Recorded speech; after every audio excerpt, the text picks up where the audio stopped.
Welcome back to We Got Goosebumps, a podcast dedicated to the landmark horror series for children written by R.L. Stine back in the 90s. I'm your best friend with an ugly haircut, Dylan. Dylan, it's not that bad, but I'm your old grandpa who's easily confused by soup. My name's Travis. That wasn't soup, that was yogurt. I hope I never reach the point where I lose so much faith in my wife's ability to recognize foods that I think she's confused soup with yogurt. Like that. That was a high mark of the book, though. To me. I enjoyed that part so much. I also loved how Max said, she's like, I guess you just start looking alike when you've been married for 100 years. And it's just like, that is so spot on, kid. We are getting ahead of ourselves, but man. Yeah. Please, Dylan, if I'm ever staring into a bowl of soup and I'm like, not real sure whether it's soup or yogurt, go ahead and put me down. You have permission. I'm going to write it in my will.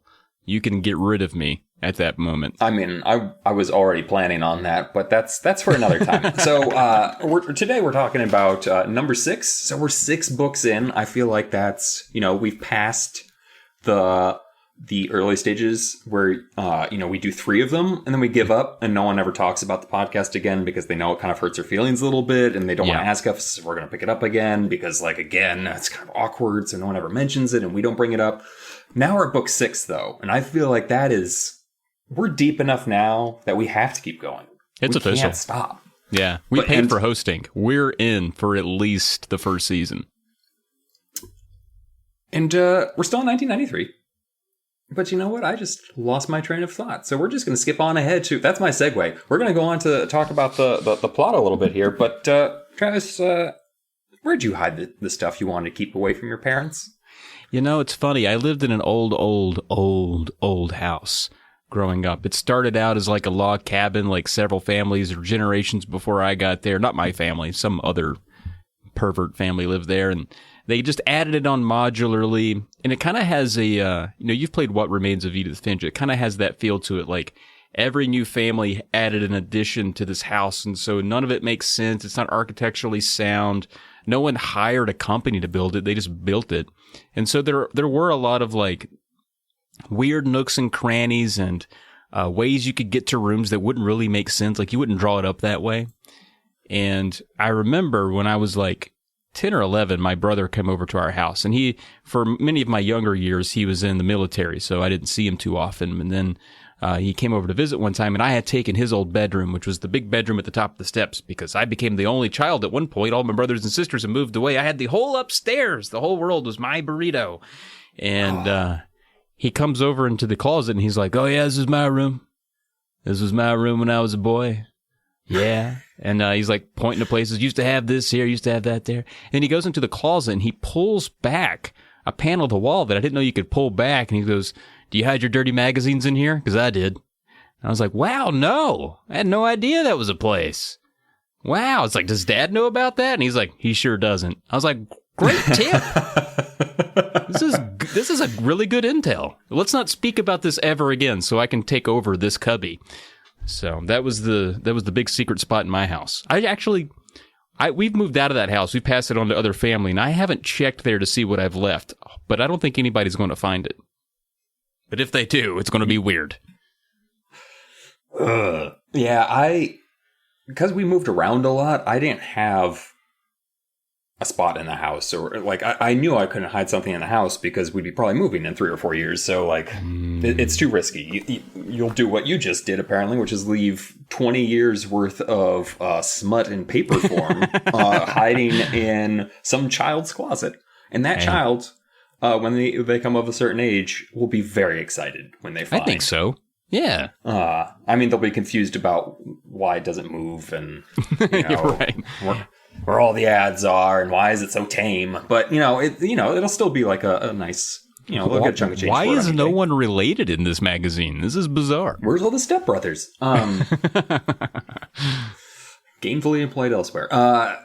So I didn't have really many hiding spots except for what I could find in like toys. So like I had a Batmobile. And the main feature of this Batmobile was like you could pull on a little lever, slide it around, And it would swap out a Batman figure for a Bruce Wayne figure. And it's like, oh my God. But it's really, there's just like a little compartment in the back. So, as a child, growing up in the Bronx, and not knowing how to access the fun pictures on the internet, I would occasionally find little bits of paper of things that were like advertisements for smut. And those were treasured by children in the Bronx, because that was how you got pornography back in those days, by looking under bushes and hoping some creepy old man had thrown a magazine under there. And so I keep my little treasures in this Batmobile, in the Bruce Wayne compartment, because why do you ever want to have Bruce Wayne come out? So it's always in the Bat. Interesting. Yeah, that was it for me for secret places. Well, there's definitely a secret place in this book. Which it sounds like a big secret place. Like, I don't know how no one noticed it. There's enough room for several children and a dog and a big mirror and a bunch of other stuff it has a door. Like, I feel like it's on a floor plan. Yeah, you'd think they'd look at from the outside of the house and be like, hey, why is a quarter of our attic inaccessible from the inside? That's weird. Like, isn't that strange? But anyway, we'll get there, folks. We'll get there. Hey, we're going on a ride here. Dylan, I do want to know, though, because this book does contain a one haunted mirror. That's no secret. That's right on the cover of the book. Did you have any like weird antiques or weird things, whether it be in your house or a family member's house, that you were always just kind of drawn to? I'll say no. There was just a lot of kind of like cluttery things. Like my parents had like these swords they bought when they were in Germany, and they're just really old. See, that's swords. what I'm talking about. Yeah.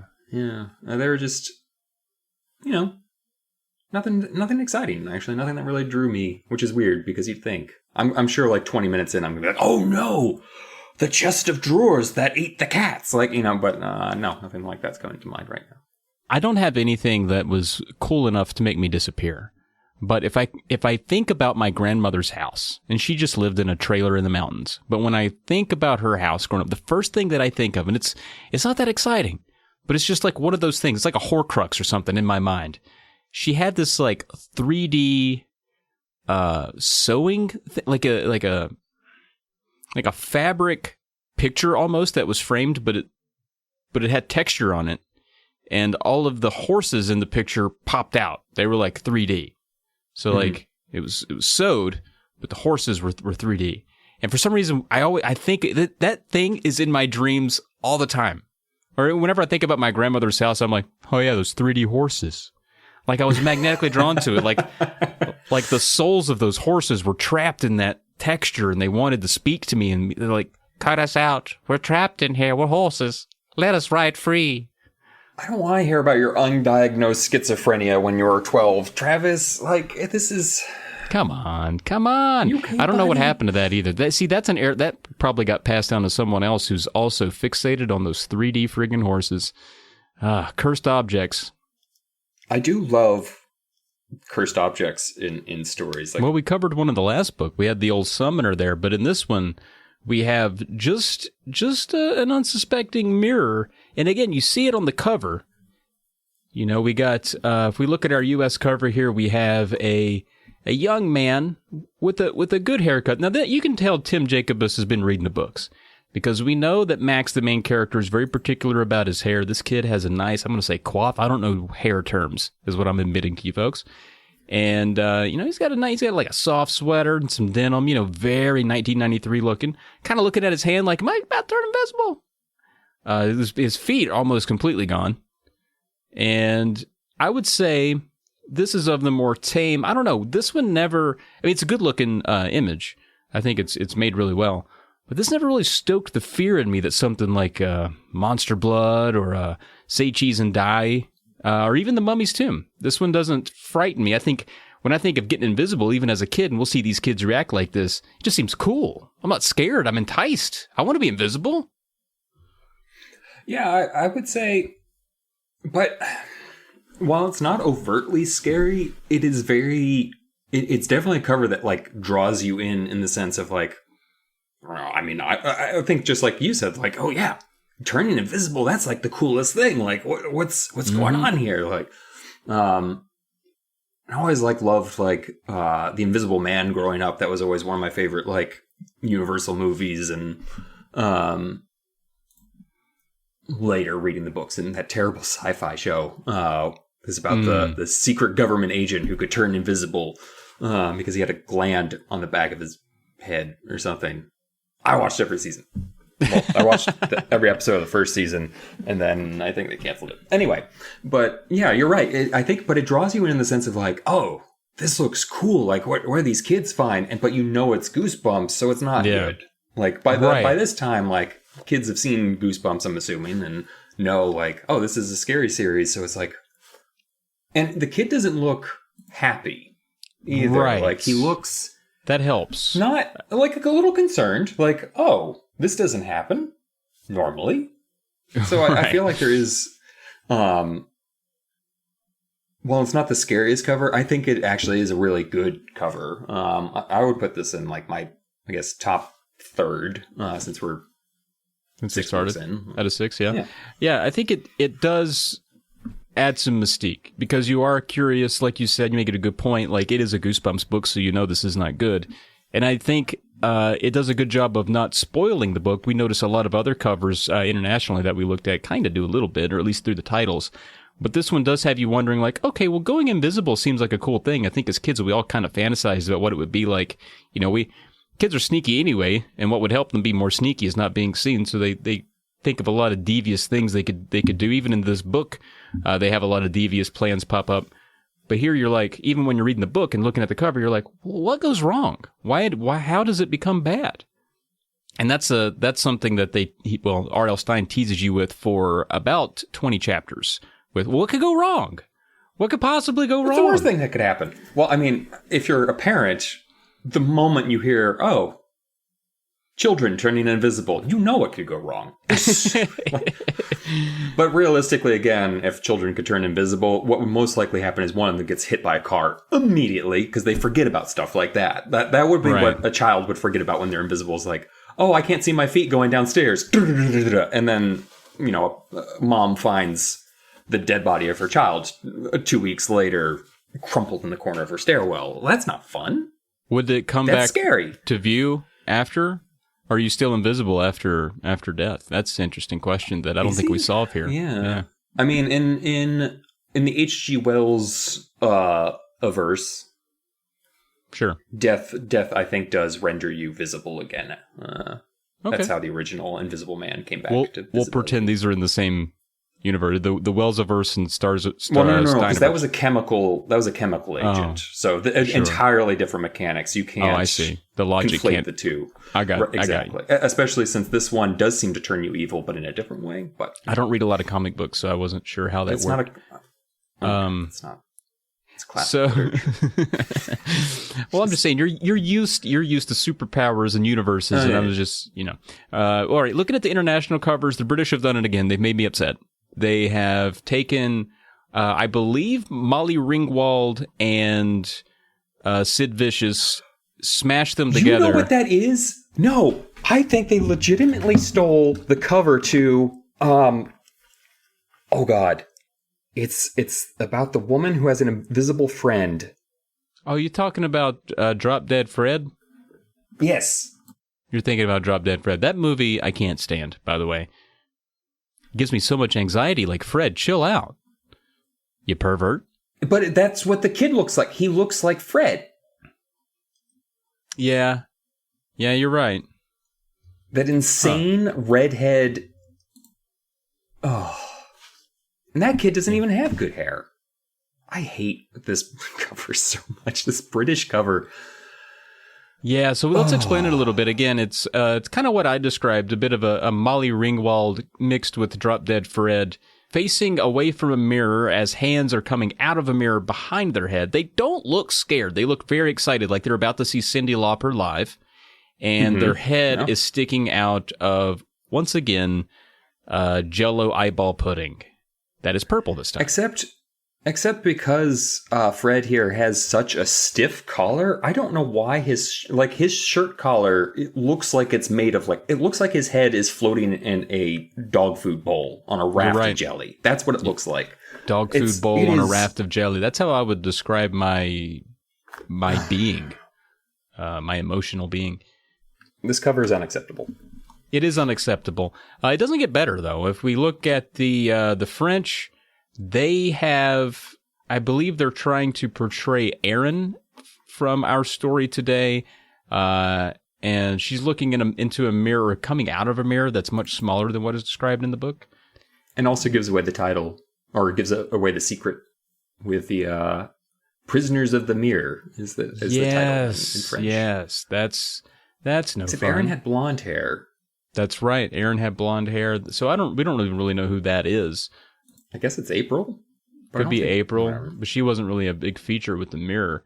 The Koreans at it again. You know, they're making it strange. I feel unsettled, but it's not their best work. No, it feels well, I think I said off air. Like, it looks rushed to me. Like, I like kind of where they were going for it, where it looks like Max is pushing through the surface of the mirror to get out. But it just looks a little like they didn't have enough time to follow through. I'll say the two covers I like the most, aside from the original release, I do like the German cover that I think is actually, which is the Mirror of Terror, or the Mirror of Fear, where it's just a close-up of the hand, and you can see through the hand a little bit. It feels like they just took a close-up shot of the original American release. I think they did. The main problem with it, though, is you can't tell that it's because of a mirror or anything. This could be a close-up shot of a ghost's hand, and that's all you've got. But I also actually like the reprint cover. You do. I don't like that at all. That's interesting. See, I like the reprint cover if you got rid of all the crap all over it. Like, you've got this big red sticker for the movie that's coming out. The Let's Get Invisible title so big that it covers up so much of the art. Yeah, that's a problem like, for me, I feel like if you could see more of it, but I kind of love the fact that his head, like, instead of like a straight on shot, you've got an overhead shot of Max looking up at his own hand, except his head's completely gone, and his fingers are starting to like, I actually kind of like how dynamic it feels versus that's fair. The other ones. Yeah, that's fair. I will say the Japanese forgot it was for children. They went balls to the walls on their cover, and it looks like something out of a Fatal Frame game. It is. It's pretty terrifying. I feel like that's some art you would have on your wall, Dylan. I like it close up, but it's too muddy. Like, if you look at it in the gallery thumbnails, it looks like someone just smeared brown everywhere. Yeah. Like, if you look at it close, there's a lot of detail and stuff going on, but I don't think it looks like it's a book about poop. Also, because how would you describe it for listeners, like people that can't see this Japanese cover? So we're clearly in, like, I think a more Japanese style attic. Like, you've got more like exposed wood beams above. And it doesn't look like my attic, I'll say that. But it looks like a very old attic, too. Like the aged woods, like dark woods. And in the center of this very old, dingy attic is this terrifying antique mirror that's also got these heavy woods on it. And in the mirror itself imagine the killer from Scream, I guess, ghost face, but with fangs over and over. Just his face in the mirror, like, but there's multiple faces, and there's Raiders of the Lost Ark glow lines coming out of it, like it's the Ark of the Covenant. Like, it's well done. It's an eerie, creepy cover, but again, it's very dark too. And the top cover, the title bar, which on American copies are a wide variety of colors and things. This is brown, and there's only 2 drips coming off of it, so it looks like someone just dipped the top of the book in manure. It's a bold design choice, but not one I might have made. Bold so I like choice. the art itself, but as a cover, I feel it doesn't pop enough. It's not bright enough. It's not. I think it could be great inside illustration. I think it represents the mirror as described in the book the best of all of them. But other than that, strange. All right, so we've gone through the cover, and folks, again, if you're like, I want to see what they're talking about, there's a link to that in the show notes. You can click that, go scroll down, and look at all the international covers, and have a blast, have a friggin' blast. But Dylan, we got plot. We got a lot of plot to get through in this book. So what do you say we get going? Well, I do notice our outline is now 20 pages long when it's usually 6. So this is going to be very exciting. So yeah, well, I used sized 18 font for tonight. I was feeling it. So we start out size 20. Oh no. Okay.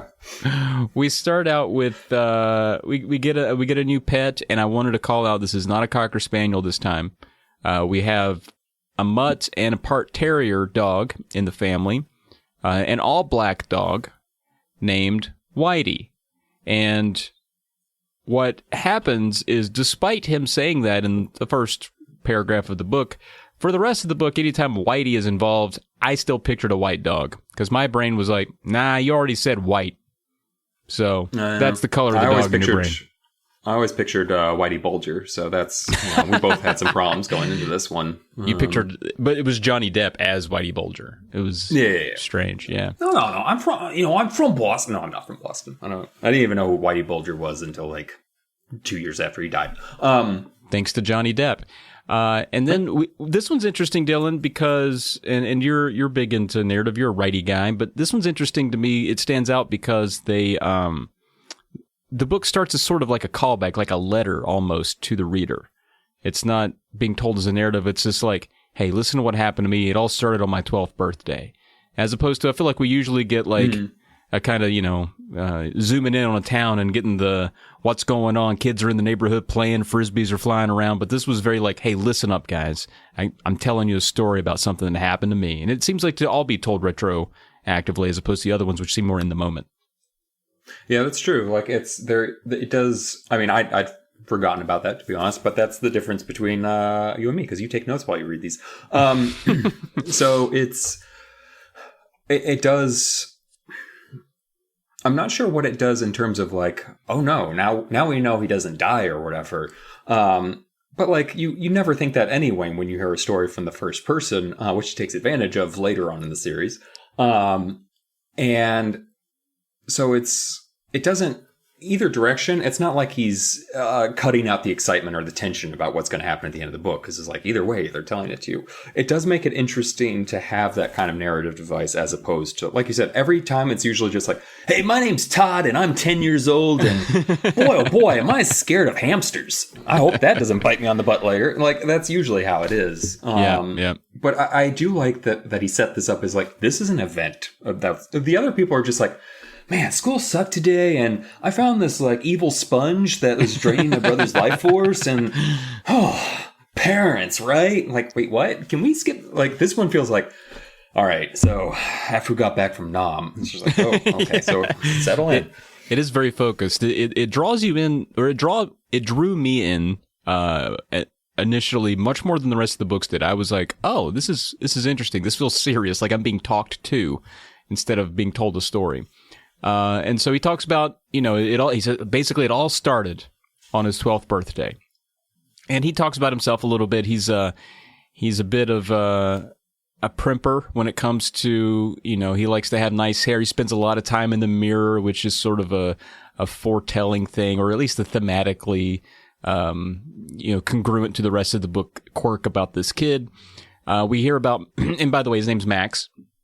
And we hear about Max's brother, whose name is Noah, but goes by Lefty. Hyperactive little guy. He's all the time moving around, shifting and moving and throwing balls around, and probably much like you were, Dylan. You're a hyperactive dude. You're over there bumping into stuff. I was not a big. Oh, I wish you hadn't. So I've always been a very hyperactive person, as you can see now, because now you put a bug in my brain about something that I know is not with me right now. Oh, thank God, there it is. See, I'm telling you, people, he's always moving. I've never seen the guy still. But yes, I actually do usually have a baseball around me as a fidget. So yes, I did at least identify with that. But you also know my feelings about children. Even if that child was very much like I was, that just makes me even more upset, because then it's like, oh yeah, I used to be a child and I used to be an annoying child. Oh, yeah. And sometimes people don't grow out of that. And then we hear about basically we're getting a rundown of people that are being invited over to Max's 12th birthday party. And we hear about Zach, and this reminded me of you, Dylan. This Zach guy. He comes over, he's wearing a Red Sox hat. He brings Max some comic books for his birthday. And I was like, gosh dang, is that Dylan in this book? Is this book written about Dylan? I even love the fact that he's just like, yeah, I already read these. Here you go. Like, it wasn't like he swung by the comic shop, like, and he was just like, yeah, thanks, cool, man. That's an awesome present. I did, of course, notice the Red Sox hat. I feel like R.L. Stine subtly places the books around the country. Well, sometimes not so subtly. Let's stay out of the basement. Book titles, stick them together. So, Welcome to the Basement has like that where they're definitely in California, and they'll talk about different things. I feel like he vaguely set this in Massachusetts because later they do talk about going to Springfield, which I know there's a city named Springfield in 17 states. Sure. I mean, that's how the Simpsons are getting by. That's a whole gag. Yeah. And Springfield, Massachusetts. I think we're good enough saying that they probably live probably just down the street from me. If we're honest. Could be. And you might not see them because they're all invisible. And then we have Erin, who has blonde hair and a mousy voice, which to me doesn't really fit her personality later in the book. She seems to be very in charge, not so mousy, but we'll get to that. Then we have April. Well, she's squeaky. Like, squeaky. Your voice doesn't determine your character. Like, and he even says at the beginning, like, they call her Mouse because she's so squeaky. And then he kind of drops the nickname, but her voice stays squeaky throughout. He's just like, she was so excited I could barely understand her. It's just like, right. And then we have April, who reminds me of what's the April from Parks and Rec? Is it April Ludgate? Is that her name in that? Whatever. Oh, you mean Aubrey Plaza is the actress. April in this story has dark hair, sad eyes, is shy. Kind of attributed her being more of like a goth kid in a way, and just like kind of like, ugh, I don't even want to. So she's another main character. So far we have Zach, his buddy, Erin, who's mousy, blonde, April, who's dark hair, sad eyes, kind of shy, and then apparently, if you take away those four, like 10 or 11 other kids show up, because there's 15 total kids that show up to this birthday party. And I loved this part of the first chapter. This sets up a lot of stuff that's not necessary for the story itself. But I love the time capsule that it is, because Max wants to watch the movie Terminator.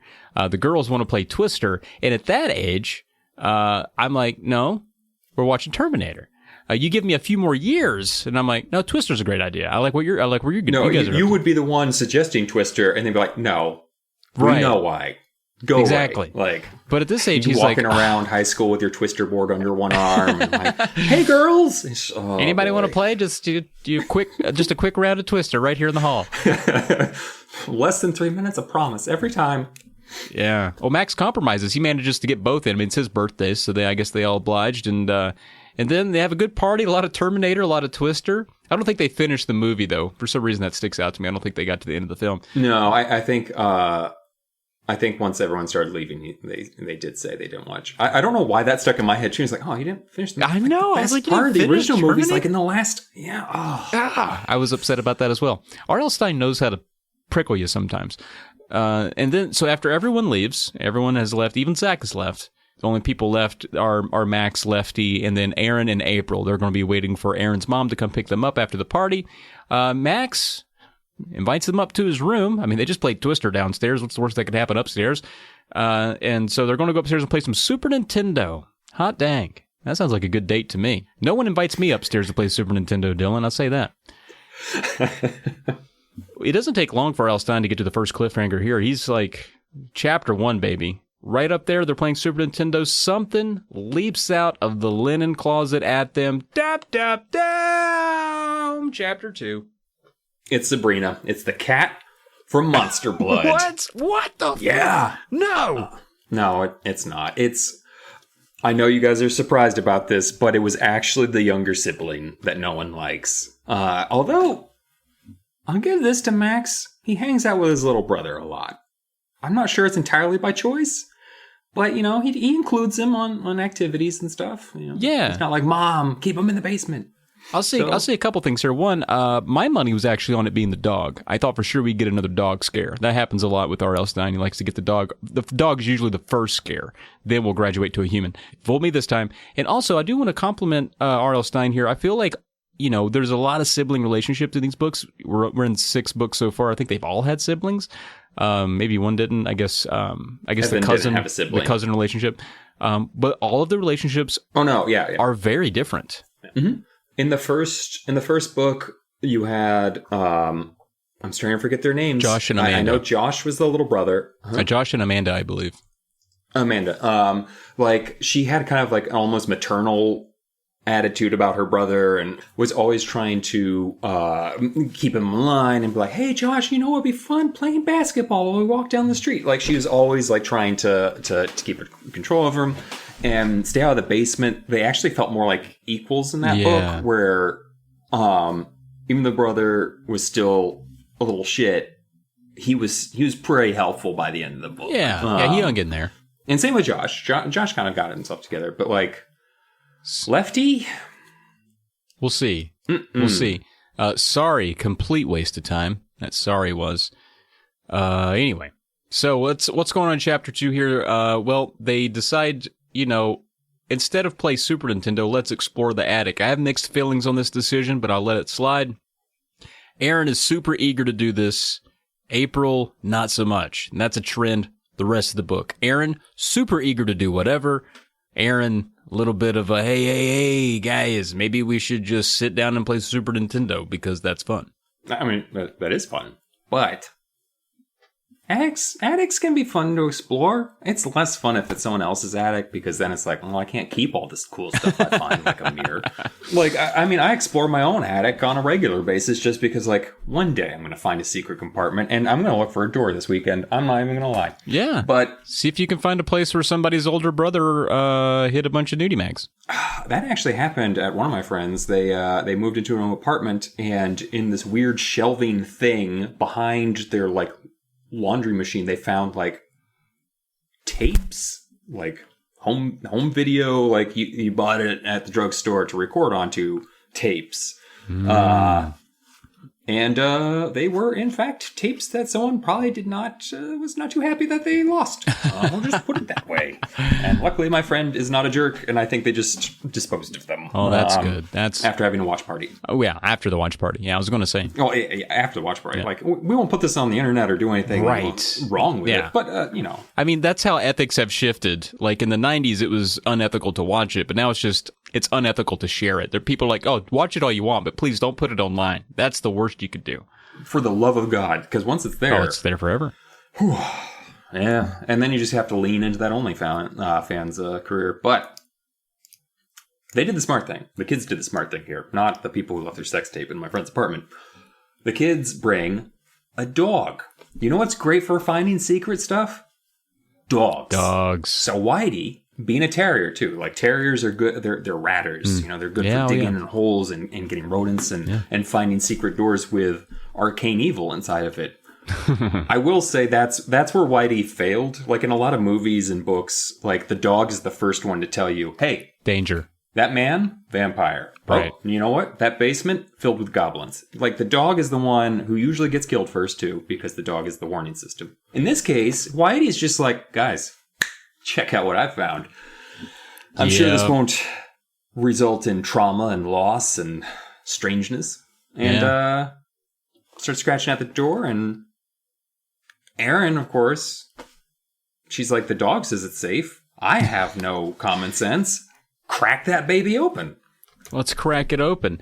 And then that's basically when Max tells us, and that's when the trouble all began.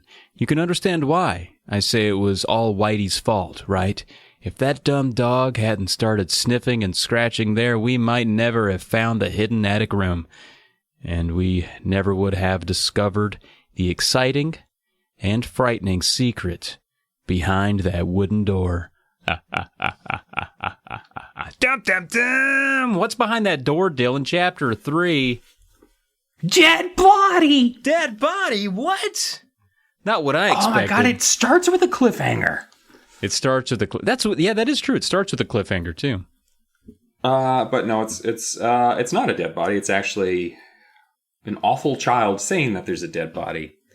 But really, they find a mirror, which is what every child hopes to find in a secret room, is just a big old stand-up mirror. I would have been pretty disappointed. Actually, Lefty yelling, "It's a dead body," that piqued my excitement hard. When I found out it was just a mirror, I was like, shit, yeah, maybe I should just stop reading the book, because I don't think it's going to get any better from here. Little did I know. It does get better, but it takes about 20 chapters. This section from here until like chapter 20 reminded me of the way you describe Stay Out of the Basement, where it's like up the stairs, down the stairs, up the stairs, down the stairs. That's what this book is for the next 17 chapters, I think. It's just people timing things and going into the attic, out of the attic, into the attic, out of the attic. There's some exciting parts in there, folks. I'm not saying it's not worthwhile, but it does become a bit of you can reduce it down to that. So they find this mirror in the center of the room. Max, he knows nothing about it. He's like, I didn't even know this room was in here, guys. It could have been here for years. It could be my grandma's. It could have been the last people that lived here. The room is dark. It doesn't have any light source, but it does, Dylan. It does have a light source. But the light source just so happens to be on the mirror itself. I'm gonna be honest with you, because I listened to these books, in this case, being read to me by a Canadian grandmother. I missed the fact that the light was on the mirror. I thought it was just like your average old bare bulb hanging from the attic rafters light. So I'm glad, and I kept looking at these covers like, why do they keep putting the light on the mirror? Did they not read the same book I did? And apparently, no, we did read different books. I mean, nowadays I'd be kind of like excited about it, because I'd be like, oh, an antique mirror. I know quite a few antique stores nearby that might be interested in this. Yeah, you'd be going for that resale. That's what I would have been thinking. I'd be like, we might get something for this. But these kids are like, I mean, I'm surprised they even had the wherewithal to even look at it for longer than a minute. Like, if I'd have gone into that room with my friends, we saw a mirror, I would have been like, all right, and then I just probably left. Like, what a boring room. You have to find something about the mirror to make it worth. Like, we found a secret room. Why is this mirror? There's got to be something. Maybe like you'll go around the back of it, and there's like a swastika on it. It's like, oh my god, it's a Nazi mirror. Like, or you like, you know. There's a side drawer that you also open up, and inside of it is the real Declaration of Independence. You know, like stuff like that. Like, you have to make it worth the secret, and then you get even sadder as you pry at it and realize it doesn't. Yeah, it's just an ugly mirror, and it wasn't really a secret door. It's just someone forgot about it. Do you know how to make a Nazi mirror? You just spray paint it black so you can't see, and it's not see. Cannot see mirror. I'm going to tell you a joke my dad told me. And it starts off so horrifically that I think it's just a relief when you get to the punchline. So, what does Hitler use to tie his shoes? I don't know. Little Nazis. God damn it. Like, I thought my dad was going to be like, human hair. Oh, Dad, why? Aw, Dad, too real. You know what's really fucked up about it is every time I tell the nice joke, I always follow up with my more fucked up punchline. I know. Because I'm a monster. Well, you know what? I'm not going to lie to you. I kind of like the more fucked up punchline as a punchline, not as a reality, folks. Let's get over it. Well, this mirror that Dylan read about, a Canadian mirror. This mirror that everyone else read about, it has a light on the side of it. Small bulb right in the top center, like a whole vanity ordeal. You know, you'd stand in front of it, you'd turn on the light, you'd be able to see. I don't know how it's powered. No one really talks about that. It doesn't matter. He pulls the chain on the mirror, big bright flash. But now, Max, invisible. We're in chapter 3. We already lost a kid. Dum, dum, dum. And if you remember, the last time we had a child disappear after the flash of light, bad stuff happened. Yep. Wait, what are you talking about? Say cheese and. Oh, yeah. Oh, yeah. Yeah, bad things. Yeah, absolutely happened there. Absolutely. Remember, he took a picture of Sherry because it was her birthday and she wanted to be taking a picture with the cursed camera that kills people. And she's like, it's my birthday. And then she disappeared. Yeah, into the woods, that was a heavy part of that book. This, I don't know, how heavy is this, Dylan? We just lost a kid. We lost Max, chapter 3. Chapter 4, what's going on?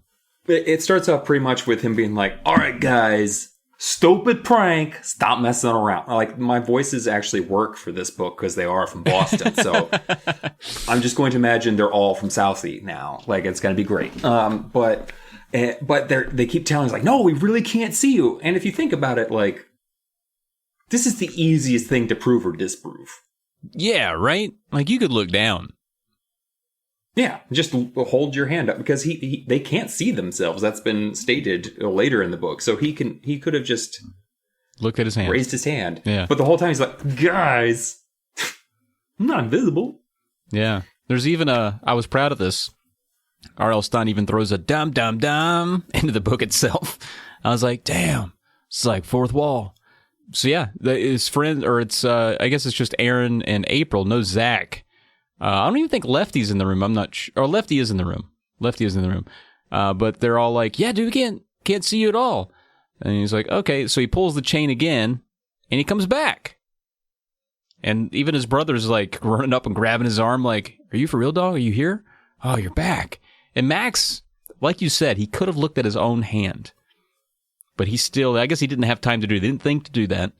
So he's still in disbelief. But they are really persistent, like, honestly, Max, you were invisible. I mean, they're trying to explain it. They're like, maybe it's light tricks, maybe something, but we definitely could not see you for a second. So if you think, like, it was probably for less than 10 seconds that he's invisible. Because the way they describe it in the book, I feel like, is like, he turns on the light, they're all like, what the fuck? And he's just like, what is going on? Like, it sounds like there's a lot of mass confusion. He's like, all right. And he turns off the light. I guess, like, in that short span of time, he's just like, he doesn't.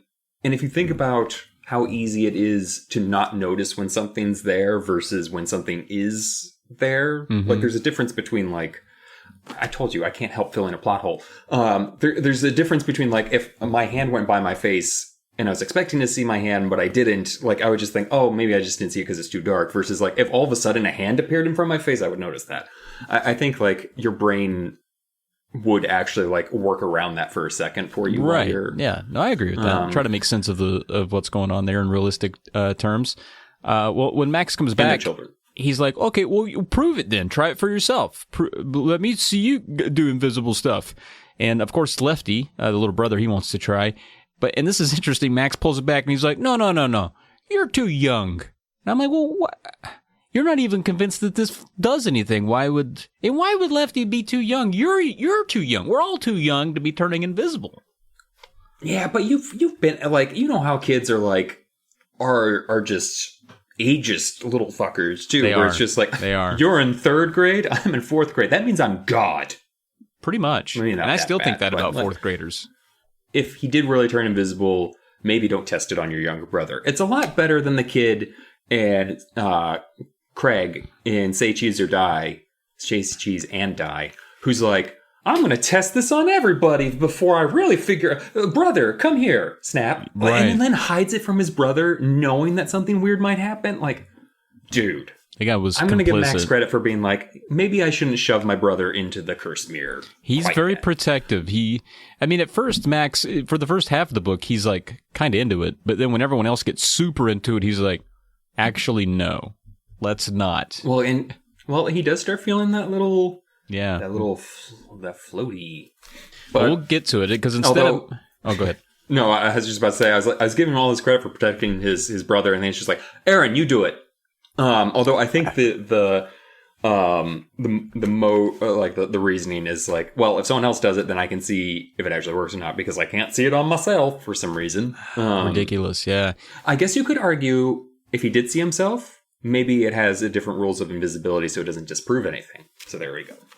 Because, like, say it's that kind of invisibility where you can see yourself. I don't know how that works, but this is magic, so... Then like, you would see yourself, but no one else could see you.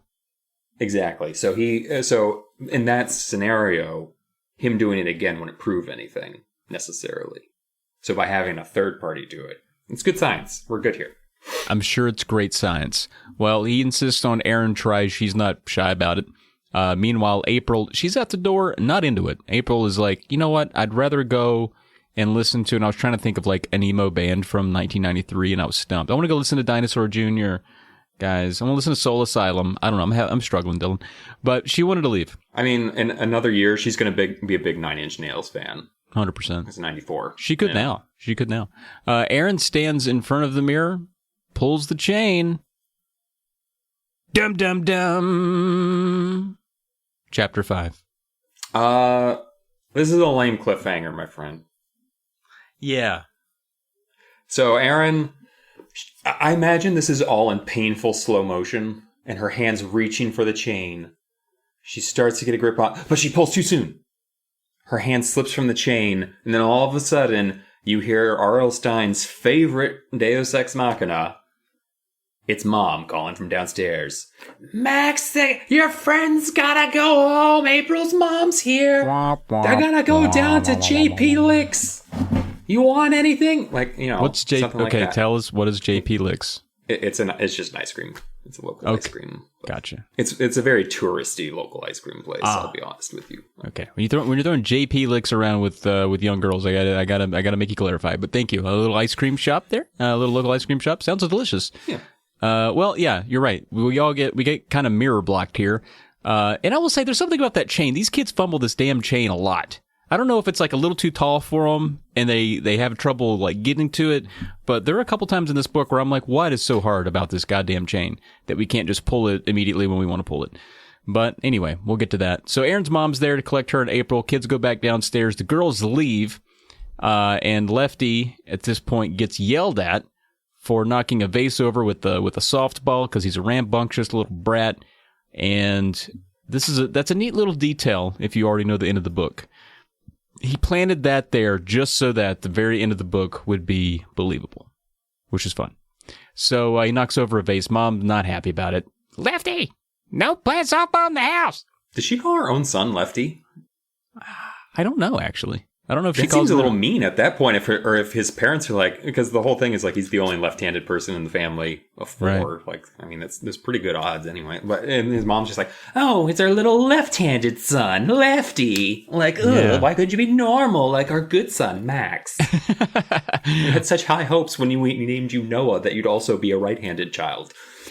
it is interesting. I don't know that they ever refer to him. Maybe they just call him like your brother when talking to Max. The parents aren't in this as much as they are in some of the other books. No, I mean, you're right. In some of the other books, the parents are the problem.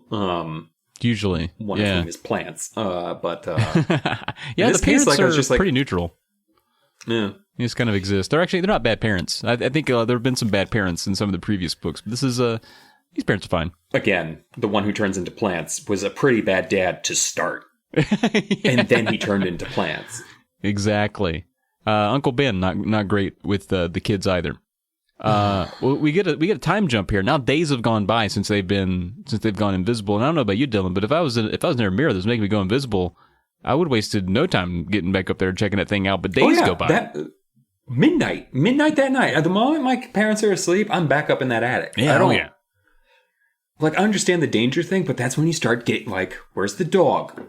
Boom. Invisible. All right, start doing the countdown. Like, bring them back. Like, Yeah. man, not the dog. You start with, like, you know, roly-polies. What do you call them?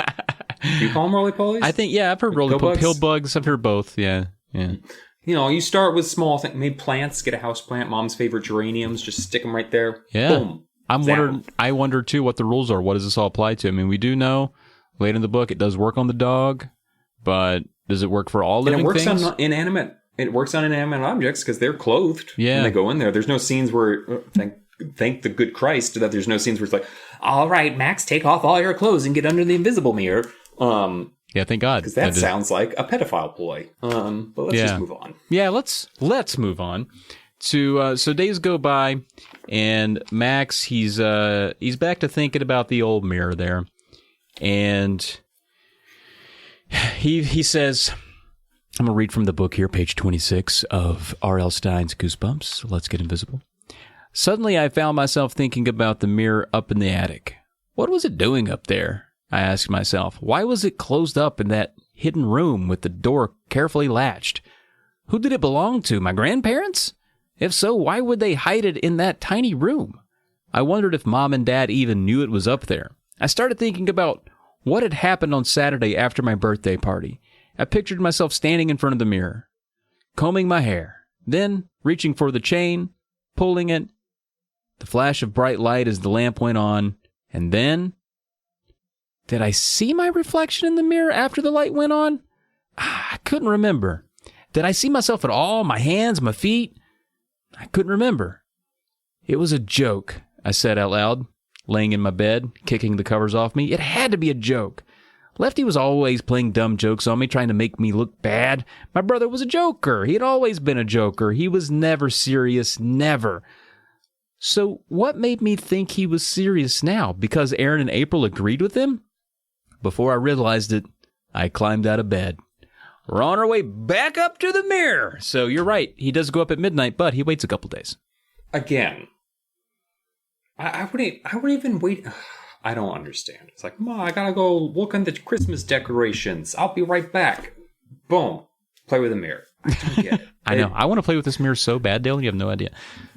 Or even like not even making things invisible. Just like what he does, where he's like, I'm going to inspect the mirror and see, like, where's the wires? Where's the gimmicks? That light bulb thing now is bothering me. How is it powered? Oh, yeah. No one brings it up.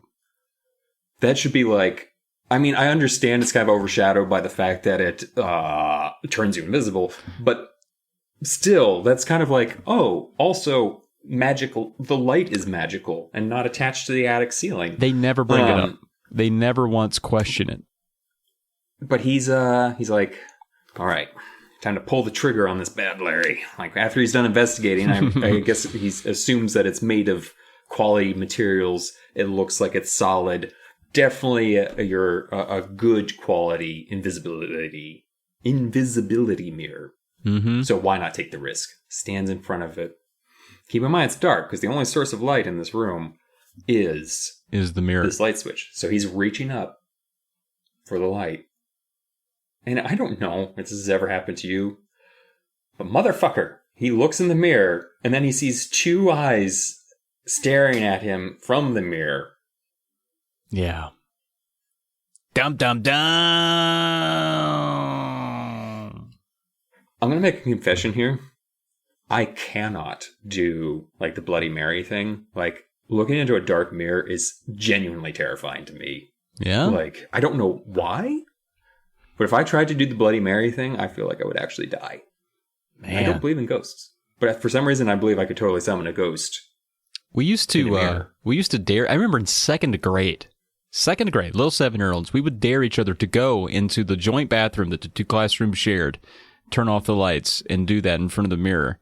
And some kids would come out of there screaming. A lot of kids would not do it. But I was like,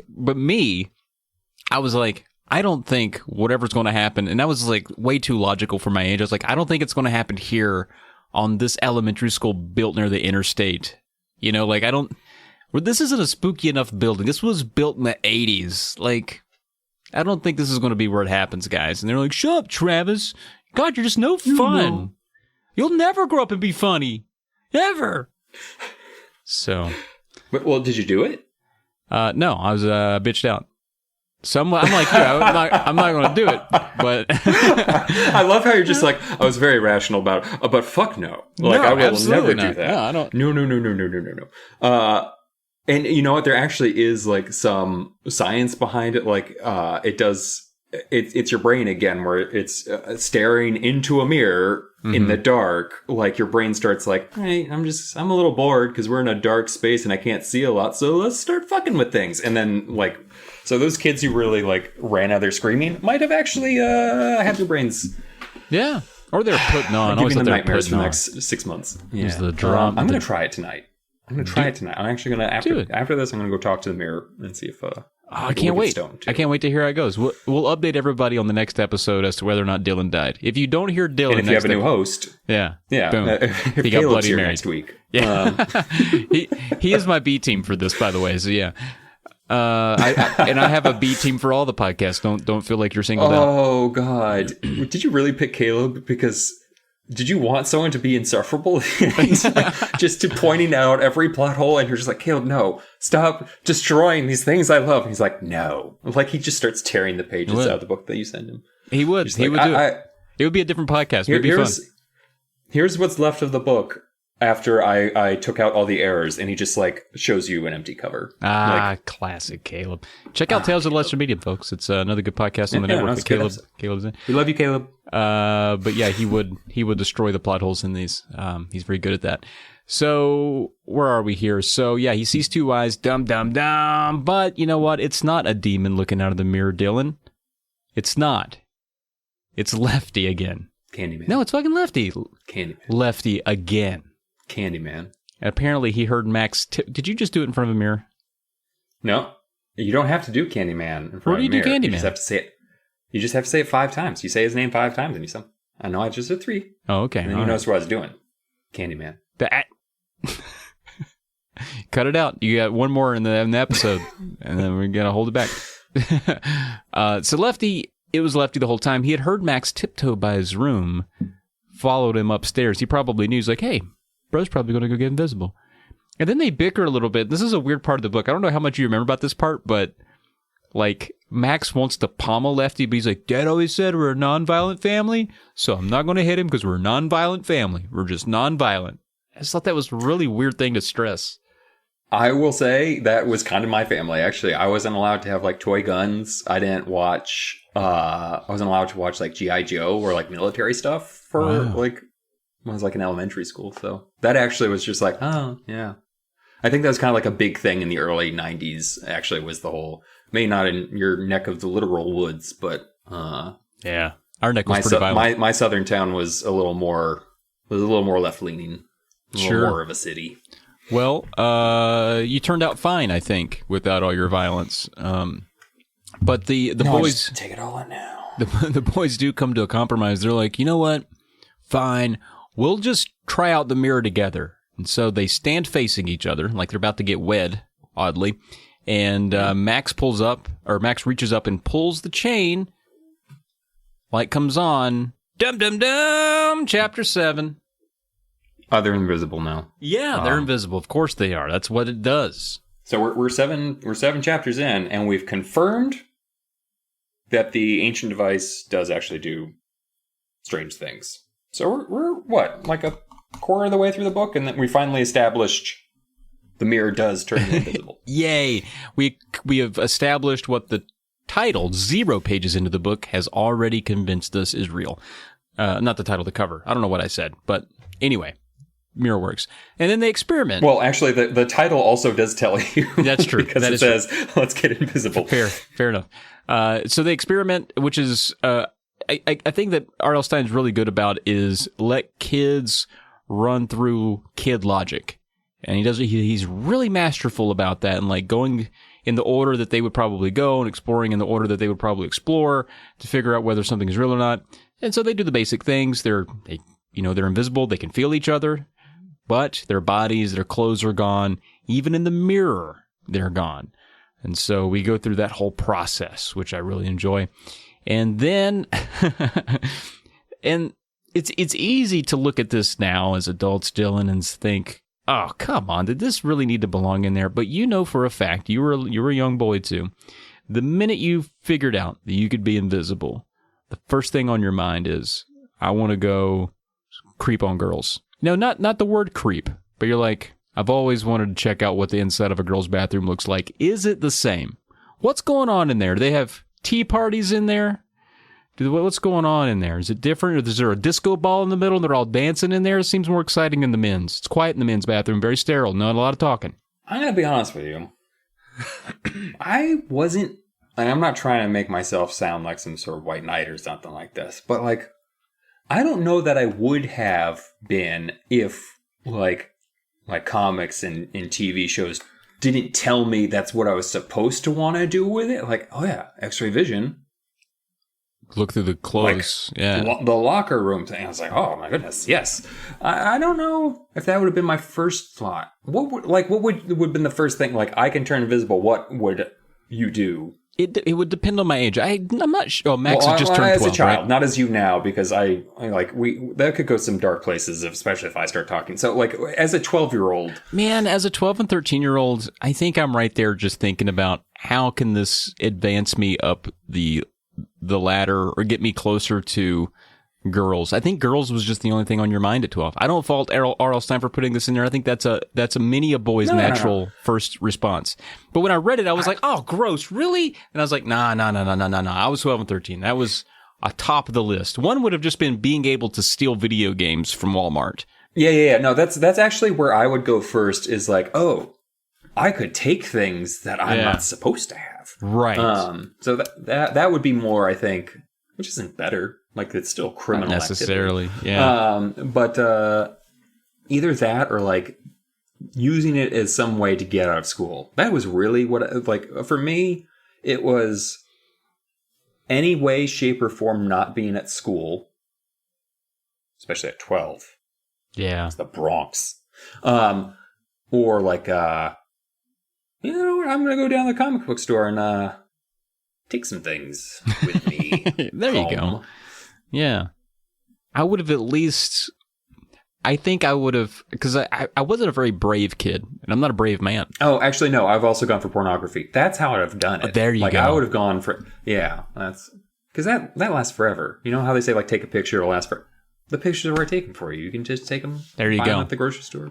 Yeah. Well, at any rate, these young boys, they are thinking, yeah, it'd be great to just go creep on some girls. And Lefty doesn't like when Max equates them. He's like, we're like ghosts, and Lefty's like, no, it's too far, man. We're not ghosts. Don't say that, dude. But and they're not out for long. They're invisible for a couple of minutes. I don't know if it says exactly how long, but they start to feel a little different, start to feel off. So they're like, well, maybe we should go ahead and come back. And they assume you pull the chain light again to turn the light off, and you'll come back just like last time. That's how it worked. So they pull the chain, but they're still invisible. Dum dum dum. I can feel the panic in my stomach because I know how I would be feeling in that situation. All right, it's just an on-off switch. You were so sure. You were so sure that that's how it works. Don't worry. Click. Oh, no. Oh, Are you back? No. Are you back? No, I'm not back. Are you back? No, I'm not back. Are you? I can't see you. Can you see me? Can you see me? Can I see you? Can you see me? Nothing. Just panic. That would have been rough. Although, at this point, it wouldn't have taken me long. After like 10 seconds of panic, I would have, the next later thought would, I guess this is my life now. And then I would have jumped back to, oh yeah, I can just steal from Walmart for forever. This is not that bad. Oh yeah. There's places you could live for years. The only problem is you'd be living in those same clothes. Unless you figured out how to make... With your brother. Yeah, with your... Well, at a certain point, like, oh no. It would be hard to find a mate if you're invisible. Like, hey, what's your Tinder profile going to look like? You know? You can spin that. Like, and he'd have to use his last photo. So when he's like in his 30s, it's like, why is your photo? Why are you still 12? Yeah. Well, you could do like could get like a mud pack or something and like do it that way. So right. like, here's me relaxing at the spa. Or do one of those like AI aged ones. Yeah. Just age it like the FBI does for missing people. Yeah. Well, they decide like, oh, well, maybe we didn't pull the switch hard enough, even though the light would have gone off. But they tried the switch again. They missed the chain, which again, I don't know what's up with this elusive chain. It must be coated in Vaseline. Well, if your hands are invisible, it's hard to... Maybe. Oh, well, yeah, maybe you're right. But suddenly they reappear without pulling on the chain. They go for the chain. They miss the chain. And then, but poof, they reappear. Oh. And then they start laughing. They have that relief of like, oh fuck! I thought we were gonna be invisible forever and steal from Walmart and spy on girls. Oh god! Oh! And they laugh and they laugh and they laugh. Feels good. It doesn't take them long, and so they have to start theorizing. So they're like, oh, we were invisible longer, so maybe it just takes longer to come back. You know, that makes sense. I don't know if I'd want to gamble on that potentiality, but, you know, it makes sense. I would do more rigorous experimentation. Absolutely, I would. But because they're 12, Max has two thoughts. One, should we tell mom or dad? No. That's immediately what he comes to is obviously not. Why would you tell your parents? Anyway, his second thought is, and this is just after he thought he and his brother were forever transparent, he's like, let's scare Zach with the mirror. Yeah, let's get Zach over here. The guy that just treated me to a nice birthday gift. Loves the Red Sox. Let's get him over here to scare the shit out of him. And this is where your intro comes from. Zach comes over, and last time he came over, he had a Red Sox cap on. We hid this fact. He comes over this time. He's got a noticeably bad haircut. Noticeably bad haircut. I repeat, folks, it's very important to the book. Noticeably bad haircut. I think it's shaved on one side and parted to another. Like in 1993, this was considered not okay. Now, I probably wouldn't think twice if I saw it. But 1993. I mean, Max says he likes it. It's his mom that's just like, Max is. Yeah, Max's mom is like, what is going on with your hair? She's very rude to Zach. No, he says his mom fakes it, but everyone can tell that she's faking. Oh, that's right. Yeah, but she's at least trying. That's right. Yeah, I guess so. Lefty and Max take him to the attic because they're like, bruh, guess what? We're not going to tell you yet, but come on. And so they take him up to the attic, and Zach is like, this is boring. Let's go do something else. Let's play your Super Nintendo. Let's read comic books. Let's go do this. Let's go do that. And they're like, no, seriously, check out this antique mirror. Isn't it sweet? And then Max gets to the moneymaker. He's like, oh, stand here for a second. I'm going to make me disappear. And so Max eventually stands in front of the mirror, pulls the thing, disappears, and Zach loses his shit. I'm going to be honest with you. This is a really fucked up thing to do to your friend. Like when he started, because he really does sound like when he gets to the point where he's like, I should maybe come back. Zach sounds like he's becoming unhinged, as if he's lost grip with reality and his bad things are happening. Yeah, he's terrified. Yeah. But on the other hand, I'm just like, man, you set this up and this is the best you came up with? Like I would have... Oh, there's so many other things you could have done to like really mess with this. Like I went from being like sympathetic to being like, really, all you did was like do it in front of him, like, right? Like go into the room first, use the room, then have Lefty be like, where is he? Open the door, and he's like, oh, where'd he go? I bet he escaped. And then then start messing with Zach, like, oh no, something flicked his nose. Yeah. Exactly. That's exactly what I was thinking too. I mean, Aaron starts taking off people's clothes when she turns invisible. Like, spoilers, but like, he's just, she's nutty. Yeah, I don't even. Yeah, well, they toy with him for a little bit, and he decides to come back, and he does mention. This is where he starts to mention a little bit more about how it makes him feel. So the light starts, the light's on the whole time that they're invisible, but at some point it becomes blinding, I guess almost internally. Like they don't really need to even be near the mirror. They experience this blinding light, and he starts to feel weak, almost like the mirror is draining his energy. And so he finally comes back, and now Zach, he's kind of gotten over, like he sees that Max is okay, and he's reeled his tongue back in and put it in his mouth, and he's like, okay, I want to try. But then they look around the room and they realize, wait a minute, wasn't your little brother in here? Wasn't Lefty in here? Now he's gone. Lefty! Ah, shit, he's not answering us. What happened to him? Dum, dum, dum! Chapter 9. Did the mirror get him, Dylan? No, Did the mirror didn't get him. I do want to say about the feeling stuff. They do mention that when they first turn invisible, and that becomes a thing, that they feel light. Like, not in a bad way, but it's just like, oh, they feel like, oh, we can really move or something, as if they feel lighter. So that's like kind of the start of what they're feeling, but it doesn't feel bad until like, then it's like, oh, I feel weak and light. And like, I just want to bring that up. No, Lefty was just friggin' hiding. He's a jerk. Yeah. And he jumps out to scare him, just like siblings normally do. But luckily for everybody involved, except for Lefty, Zach is not from a nonviolent family. And they just beat the like at one point I'm just like, are you about to kill this child? Because like Max is like, I pull his arm behind his back until he screams. And it's just like, okay, like listen, I understand you guys are from Southie, but like back off a little bit. Just yeah, it's like he planted that like nonviolent family thing and then completely subverted it when Zach shows up and they just pommel him. It was like an ECW match there for a second. Yeah. I mean, luckily Lefty got to the top ring and was able to bring down like just 2 elbows down on both of them. It was great. Got him. Well, good thing Lefty won't be messing around anymore after this. So he learned his lesson. But then we got 2 more pals show up. Aaron and April. They show up just hooked on this mirror. Hooked. Can't wait to get back into the game. And I think they all still have, like, I think Aaron and April are still a bit doubtful about it. Like, they're still curious about the mirror, but they're like, nah, I don't think he really went invisible. So there's a bit of trepidation there, but then Max completely squashes that. They want him to prove it, so back into the room they go. And wait a minute, let's see. There was Lefty, and then Zach was beating him up, and then Aaron and April showed up, and then we're going back to where's Zach now? Zach! Oh, shit, the mirror light's on. Did Zach turn himself invisible? Zach! Dum, dum, dum! We're losing kids left, right, and center, Dylan. I'm getting worried. But they're coming back. They're coming back. And they're coming back to normal. So, Yeah. Not an Appen situation, So far, a normal. Yeah, sure. I guess. Zach's invisible. And not only is he invisible, and this is where things take an unfortunate turn.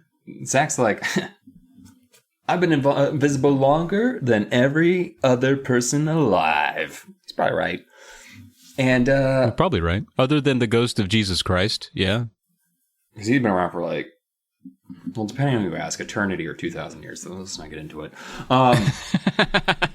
But Zach starts messing with everybody, proving that he's an invisible dude without being crude about it. But then he's starting to feel those same kind of effects. He just feels kind of fuzzy and everything's sort of fading.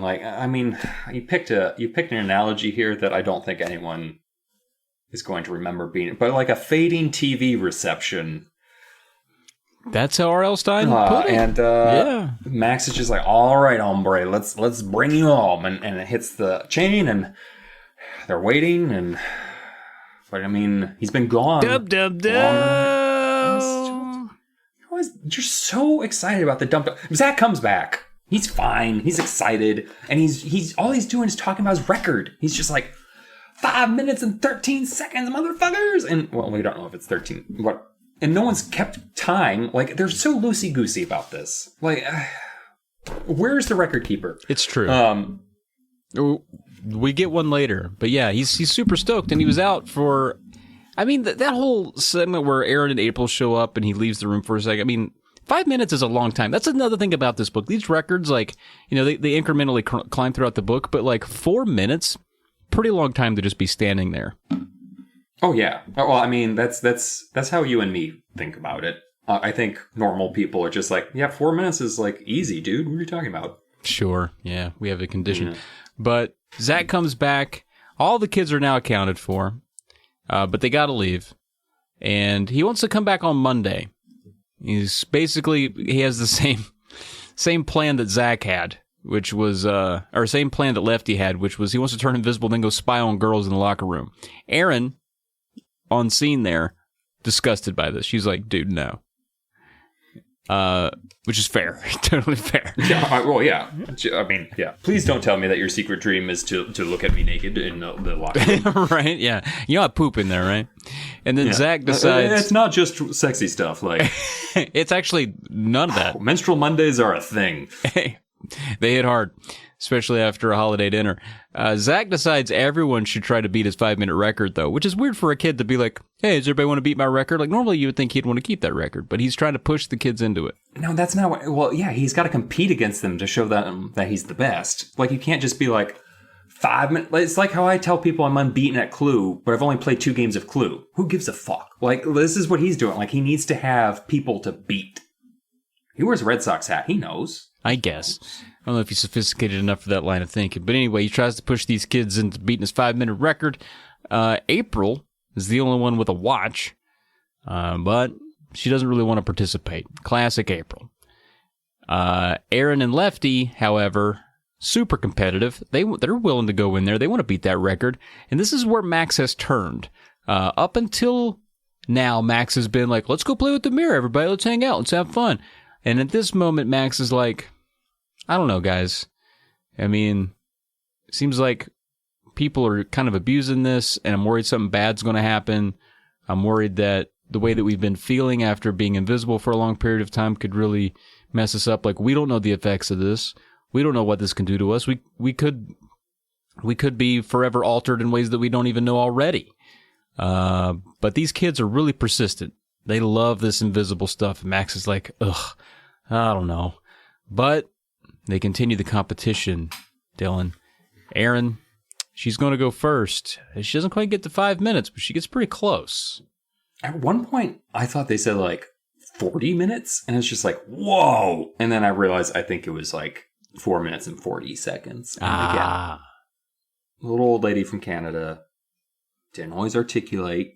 Yeah, let's take a time out here to talk about why you couldn't hear the book and you had to listen to a YouTube Canadian lady. Because Amazon is a terrible business, and for some reason, it's no longer available on Audible or anywhere else. I was going to say, is it Amazon's problem? Because I just looked, because I've been getting all of mine. If I want to touch up and like remind myself of some parts, I'll download them through Libby. The other ones are still available. It's the other. I've checked on multiple sites. Like I checked on a couple of like the library sites that'll search in my area and that kind of thing. Yeah, I didn't see it on Libby either. That's crazy. I don't know what happened there. So but luckily for me, I want to properly credit the woman who saved me from having to look at words on a page and instead read to me. Bless her heart, right? I don't remember the last time I've looked at a book, to be honest with you. Wow. Green Grapes. Aw. I mean, I don't think that's her name, but her channel saved my bacon today, and I'm glad that she was there to read the entirety of Let's Get Invisible to me. Very nice. I assume she's Canadian because she has a vaguely Canadian-ish accent occasionally. Okay. All right. Yeah. Good for you. Good for I know nothing her. about her. She could be a murderer. She could just be like that guy who killed 6 women and then he ran on to read audiobooks for a living. Well, not for a living. Ed Kemper. He read those when he was in prison. He read audiobooks? Yeah. I didn't know that. It wasn't like audiobooks like now. It was more for like people who are visually impaired. Oh, yeah. Interesting. He read like hundreds and hundreds of hours of... They're available. I learned this on last podcast on the left, buddy. I missed that part. I need to check it out, I guess. You should listen. They have clips available too, so you can hear him reading Grapes of Wrath. That's what I want to do with my time. Listen to a serial killer read Grapes of Wrath. Well, Erin goes first in this competition. She lasts over 4 minutes, and around the 4-minute mark, she's like, "Oh, I don't feel right. I don't feel right." She has to be brought back. And at this point, this is where they're getting a little sciencey with it. They're timing it. It takes her 3 minutes to reappear. So 4 minutes out, 3 minutes to reappear. Almost like about 75% of the time that you're gone is how long it takes you to come back. And then it gets to be Max's turn. And again, he's reluctant. But as we see with a lot of these kids in these books, he doesn't want to be seen as a wimp. The peer pressure's too strong. So he's going to get in there. He's going to do it. Bum, bum, bum. Chapter 12. We're about halfway, Dylan. What's going on? He gets invisible, as the title suggests, and he's feeling fine, as you do. Like when you first turn invisible, you don't have those kind of weird, floaty feelings. But then it's starting to feel like a little off kilter. Like he's... Not to plug yet another podcast, but like he's starting to feel that same like weakness in that like time is moving quick. Like there's definitely something more like everything seems very strange. Like he's drifting away from the world, I guess. Like the way he kind of described it made me think of like someone like maybe slipping into like anesthetic coma or something, something where you're slowly just kind of like, having the lights turned off. And so he's yelling at Zach to pull the chain and like, you gotta pull the chain, buddy. Something weird's going on in here. And Zach's doing that. It's not just the camera that's in slow. Zach is like, I'm assuming it's just the time differential. Like he feels like things are... Yeah, I was wondering about that. Yeah. So maybe it's just like Zach seems like he's moving in slow motion and Max is moving too fast. And then Zach grabs the chain, pulls it, and it snaps off. And this has happened to me, so I feel this pain. But now there's no way to turn off the light. Yeah, it's because you're Max so is strong. stuck on the other side. No, we had a bathroom light that had bathroom lights in New England are weird.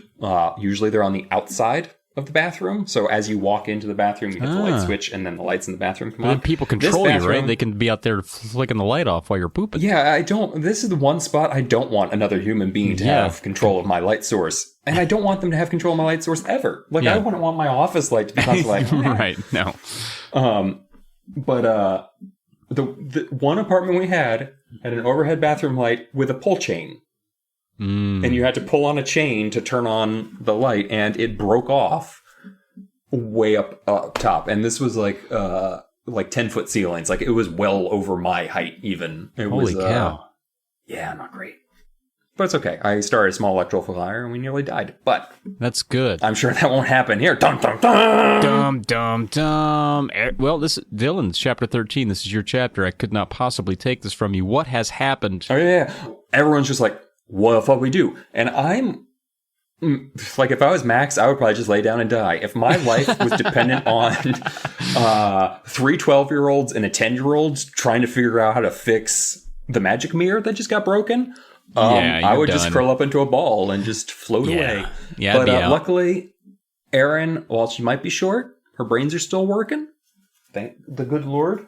My wife did not hear me say that. Meaning tiny people. But so she grabs a box, gets on top of that box, and she grabs just the last bits of chain that are still in there and gives it a pull. And Max comes back, probably crying, wetting himself a little bit. Oh, yeah. I was like, can you see my pee, or is that still invisible? Or no, you can't see it. Okay, bummer. Yep, you can't see that. Bummer. Right, cool. But you know what? Good news. 5 minutes and 48 seconds. Boom. Zach and Lefty are just like, dying. Got a new record. Got to tear it down. Because that's why I want the new record. So you have the joy of beating it. And making your friend feel bad. Like, that's why I played Joust for so long. Until you, on a live stream, completely destroyed my high score. That was on a live stream? Twice. I did that?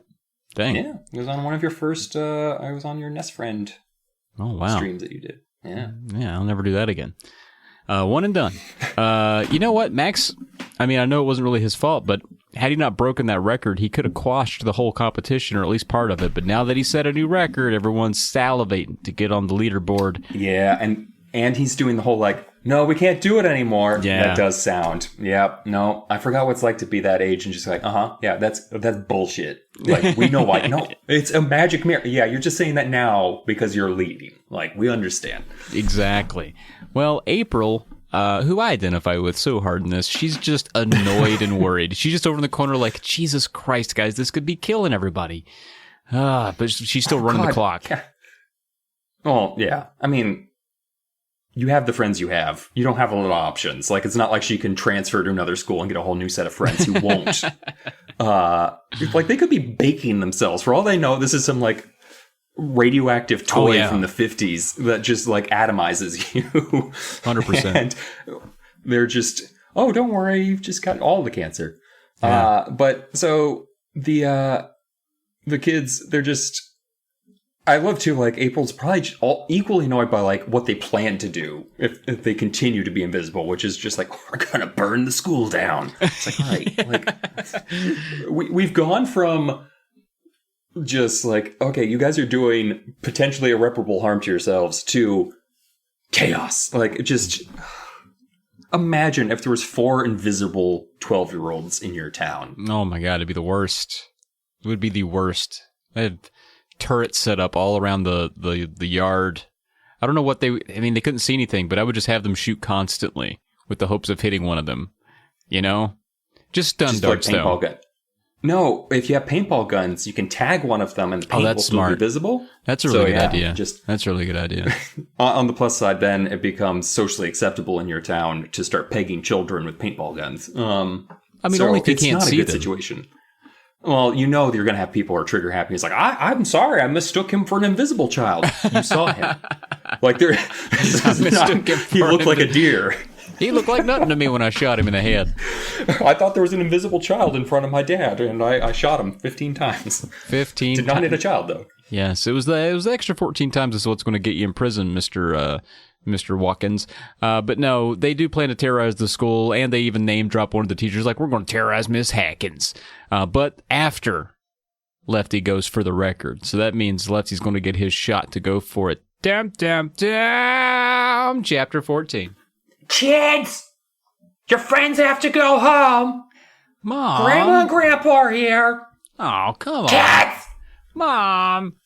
Yeah, Saved by the Grandparents, which is probably the highlight for me in the book. It's non-mirror adjacent, but the grandparents fucking kill me, man, because they're so old and they're so confused and they bicker about soup, and it's so amazing. Oh my God, it's so good. It is. I feel like this might have been a moment that R.L. Stine was just like, something for the grown-ups. Something for the grown-ups. Yeah, here's page 81 here. So we got the grandparents, they're arguing over soup. They suddenly realize that Lefty's not at the table, though. And Mom's like, where's Lefty? And Max yells for him, hey, Lefty! But then, Dylan, he sees Lefty's soup bowl rise into the air. We got Grammy and Poppy here. We got Mom and Dad on hand. He can't be doing this. He's going to blow our cover, man. So, they say, here he says, I put my napkin down and started to get up, but before I was out of my chair, I saw Lefty's soup bowl rise up into the air. Oh, no, I thought. I knew instantly what was happening. My idiot brother had made himself invisible, and now he thought he was being funny, trying to scare the daylights out of everyone at the table. The soup bowl floated up over Lefty's place. I stood up and lunged for it and pulled it down as fast as I could. Get out! I whispered loudly to Lefty. What did you say? My mom asked, gaping at me. I said I'm getting out and going to find Lefty, I told her, thinking quickly. Get out now, I whispered to Lefty. Stop talking about finding him and just go do it, my mom said impatiently. I stood up just as my dumb, invisible brother raised his water glass. The glass floated up over the table. I gasped and grabbed for it, but I grabbed too hard. I jerked the glass and water spilled all over the table. Hey! Mom screamed. I pulled the glass down to its place. Then I looked up. Dad was glaring at me, his eyes burning angrily into mine. He knows, I thought, a heavy feeling of dread sweeping over me. He just saw what happened, and he knows. Lefty has spoiled it for everyone. Oh, freaking Lefty out here being a clown, Dylan. He's going to get us all in trouble. Dum, dum, dum. Chapter 15. This is, again, where being an adult over being a child comes into play, because it's like, thank God the parents are, like, this is not a cliffhanger in the sense of like, oh no, their parents are going to find out that their children are playing with some arcane device that's killing them? No! Like, yay! The adults will step in and then, like, God only knows what will happen from here. Instead, Dad's just like, stop it with your magic tricks. Like, I've been tired. I come home from the factory. You're lifting water glasses, throwing water at your grandmother. Like, you're confusing everybody. Just let me smoke my Pall Malls in peace and get away from the table. Like, this is... And honestly, as a child, I've also been more scared of, like, oh, my dad thinks I'm, like, deliberately throwing water on Anna. Right. Like, you know, it's, like... I would rather not get in trouble for the stuff that Lefty's doing. But Max takes the time to be like, I'm going to go get Lefty and books it out of there. With Lefty running behind him, too. Yes. Yeah, and Max freaking furious. He gets up to that attic, flicks the light on. Lefty had been invisible for up to 10 minutes. If we remember, the last record was at like a little over 5 minutes, almost 6 minutes. He's almost doubled the record. And you remember how unsteady Max had felt toward the end there. We're talking at least 10 minutes. And he flips the light on. He isn't coming back. And Dad, he's starting to get curious about what are you doing up there in that weird attic room? But at the right time, right when I think Dad's kind of at the foot of the steps or he's getting close to him, Lefty, boom, suddenly reappears just in the nick of time. And Dad kind of, gives him a stern talking to, I guess. Shape up, your mommy and Poppy are down there figured out soup. You go down there and spend some time with them. And then Max makes Lefty promise. He's like, God damn, dude, please do not come up here and do this again alone. And he even sees it. Lefty crosses his fingers and says, like, I promise. But Lefty also says he doesn't feel weird, even despite being there for 10 minutes, which is, put that in your pocket. Lefty says, oh yeah, Oh, I don't feel weird at all. I feel fine. But luckily, Aaron calls. Not actually luckily, because Aaron has a terrible idea. Like, the whole time she's talking about this idea is like, this is a really bad idea. This is a terrible use of the mirror.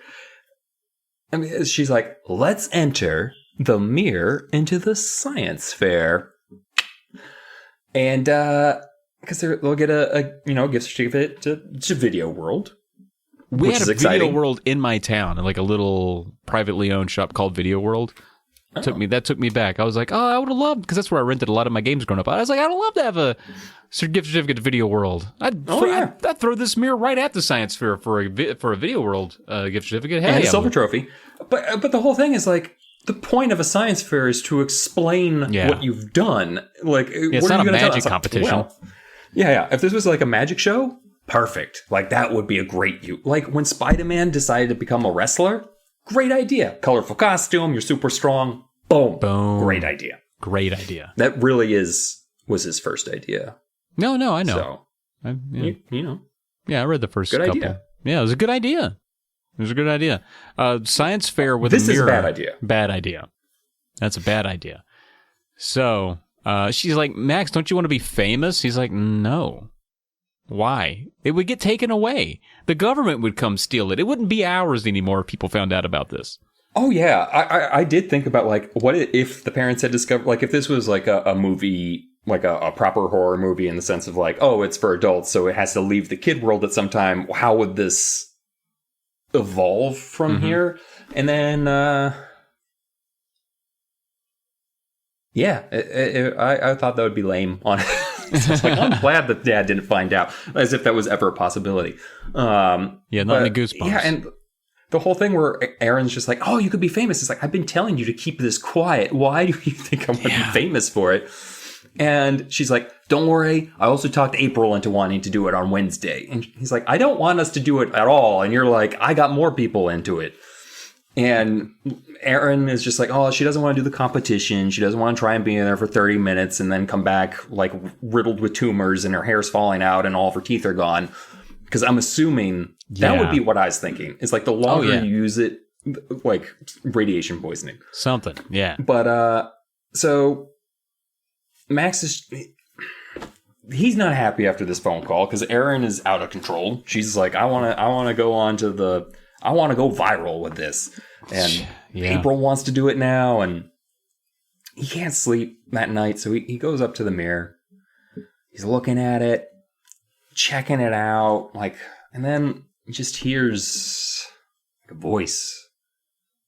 Just, Max.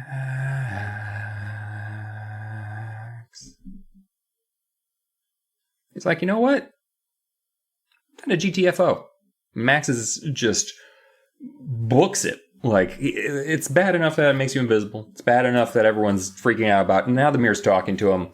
And just hops right back into bed and just goes to sleep hoping that the voice doesn't follow him to bed. Yeah. Dun, dun, dun! Jesus Christ. That made me poop. I saw you checking your phone, buddy. Yeah, I was checking my phone a little bit there. We got a dump. I just want to let you know that we're back. We are back. Max is fine. His family, the reason that Aaron and April want to try it out on Wednesday is because Max isn't going to be home on Monday and Tuesday. He's traveling out to Springfield to see his cousins, as you might say. He's traveling out to Springfield to see his cousins. So he's woken up to Whitey, the black dog, licking his face. And you can get geared up for this trip. He's not back until Wednesday. So he's got to get his clothes ready. He's got to pack. He's got to get ready to go. But guess who's in Max's closet? Friggin' Lefty is in there, and guess what? He broke his promise, Dylan. He's invisible. He's already, who knows how long he's been in there, but he's already in Max's closet making his friggin' clothes float. I probably would have decked him. Like, this is when it's 5 o'clock in the morning. We've got to get to Springfield, which if they're near the area where I am, that's like an hour and a half drive. It's a long drive through flat country with not a lot going on. And Springfield sucks. Sorry, Springfield. But so Lefty is like making his shirt dance, making his pants dance, which honestly, that should have been like day one as you make clothes dance around, right? That's in the day when you're on your 5th time turning invisible, and that's what you're going for is like the dancing pants. Yeah, it's like, what are you, 10? Come on. I think a 10-year-old would have even been on this point. Like he would have been like super gluing his brother to walls at this point or something. Like just, oh no, I don't know why being invisible is necessary for that, but so he's constantly like, you need to go. Like, mom's already mad. She's like, we need to get out of here. And then, like, he's like, give me my jeans. And the jeans just drop to the ground. Yeah. And Max just keeps saying, like, hey, just throw me. Can you just throw them to me? Can you pass them to me? But Lefty's not saying anything. Well, Lefty's kind of a jerk. Is this a real cliffhanger? Right. Is this okay? worthy of a dum-dum-dum? Yeah, is Lefty okay, or did he just storm out just to leave him hanging? Because if you're invisible, I think ignoring people after messing with them would be part of the fun. Yeah, that's exactly it. It's like, are you really there, or are you invisible? Like, Exactly. But so I'm not too scared yet. No, I'm not Max, going to do the dum-dum-dum. Yeah. Max is he's a very caring and cognizant older brother. He does care. He's worried. Dum dum dum. Chapter 17. So Max, like, dang it, Lefty, runs upstairs to the attic, sees the mirror light is on, turns it off, and Lefty does reappear, but he's not acting the same. He seems distant.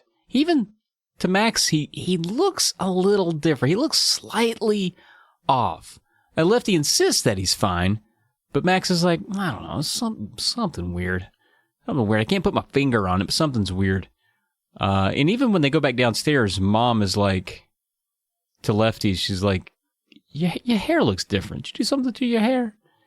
And so, with that, Max makes Lefty promise, once again, please do not use the mirror again, and swears when he returns from Springfield, he's actually going to call his friends and say, look, guys, about Wednesday, I know Aaron and April planning to come over. We're going to call that off. Because I've just had enough. I can't deal with it. It's stressing me out. I don't like what's happening. So when I get back on Wednesday, don't worry about the mirror. We're not doing it. Dum, dum, dum. Chapter 18. Now, Dylan, I think this is where we're about to I guess is the last quarter of the book. This is where things get real. I do like this cliffhanger, because this is actually the first time that you're like, wait, what's going on? Like, really, what's going on? Because, on Wednesday morning, or Wednesday, I guess after school, right? What time of year is this? I don't know. I guess it's during the school year, but he's still going on vacations to see his family, so I'm not real certain. Softball, Tuesday. I'm thinking spring, summer. Yeah, that's good. Yeah.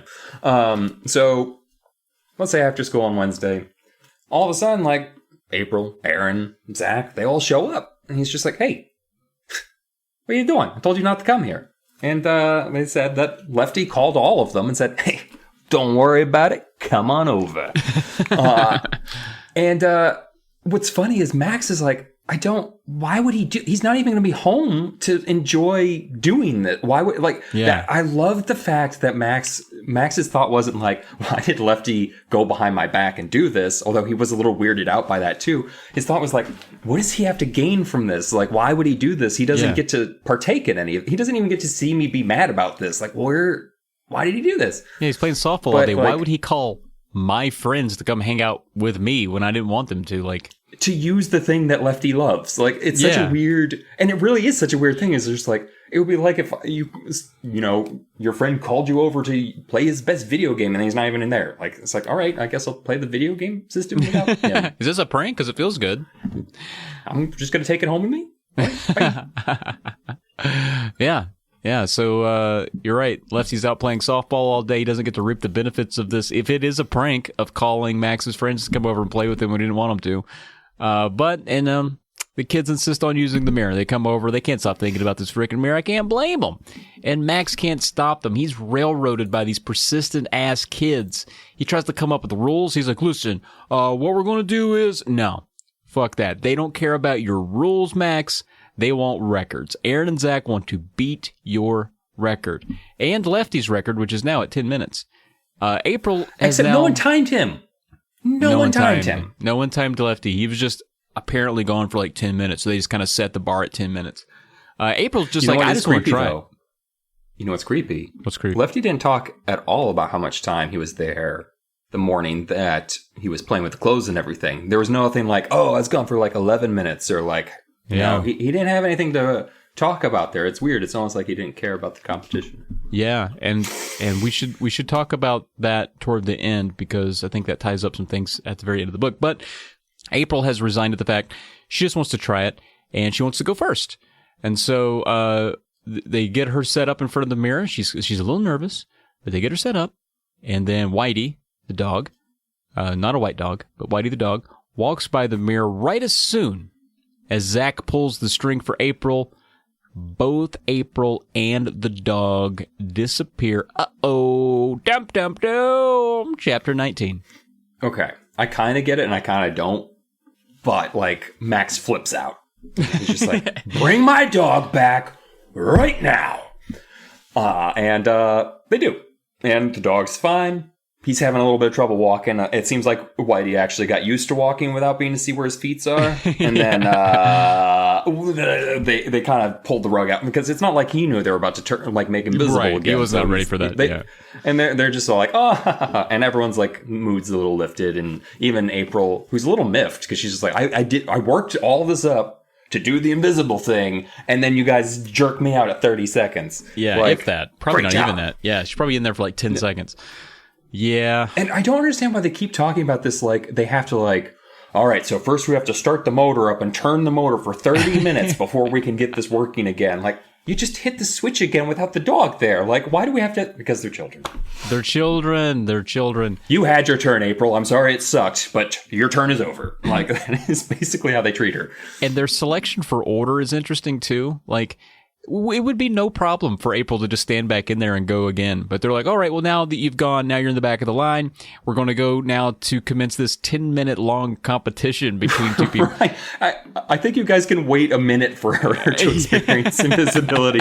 Now she has to wait 20 minutes to try again, at assuming least. that Max doesn't want to do it. Yeah, and considering all the records they're going to break. So they commence this 10-minute competition despite Max's protest. He's like, guys, I don't think we should. Fuck you, Max. We're doing it anyway. Aaron goes first, and they're talking to her. And there's not a lot of dialogue that happens. Like, they'll disappear, and we'll check in with April. We'll get the time. So, like, it'll be like at 2 minutes, and then she'll do something like touch somebody's hair. And then at 4 minutes, she might do something else or say something. At 6 minutes, they'll talk to her. But 2 minutes where there's not a lot going on, that's a long time. Including stripping her male friends. After being like, oh, you can't spy on me in the girls' locker room. I'm going to take off your clothes. What did she take off? I can't remember. She pulls up his shirt. She doesn't actually take it off. Right. I think she just pulls it up over his head. And like, but still.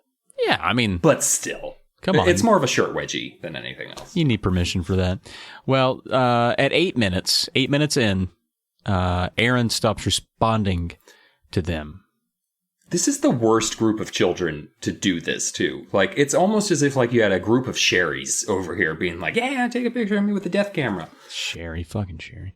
All right, well, at around 8 minutes, Aaron, again, stops responding. We got a dumb right here because we're about to move into chapter 20. Dylan, Aaron, is she dead? Judging by the Coke bottle that floats into the room, no, she's not dead. She is, in fact, got really thirsty and went to get a Coke without telling anybody. Yes, and they are mad. Everyone is mad. I love how everyone is mad. Even Zach's like, no, seriously, God damn it.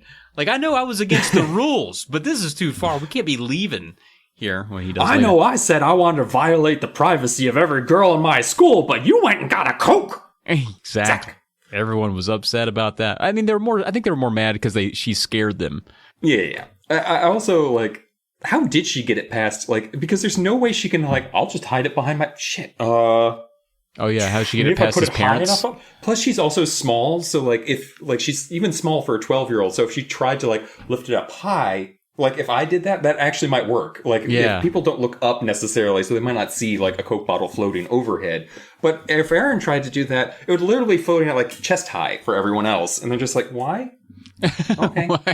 Yeah, exactly. I would love to see, like, the comedy version of this live action where it's just, like, invisible children trying to get away with things, and you just see, like, Oh my Coke God. bottle for I was thinking the vibes. same thing. I feel like I'll go back to Grammy and Poppy or whoever. I feel like that would have been an amazing scene to have seen. I honestly picture something close to like the dinner scene in Christmas Vacation, where just the calamity of errors, except it is Goosebumps, and you have the two old people and like Max running around. Like, I want that scene to be 10 minutes long of just like Lefty moving stuff around and like just watching Max in the background like do a diving tackle to take down the pot roast. Yes. Like, I would love to see that.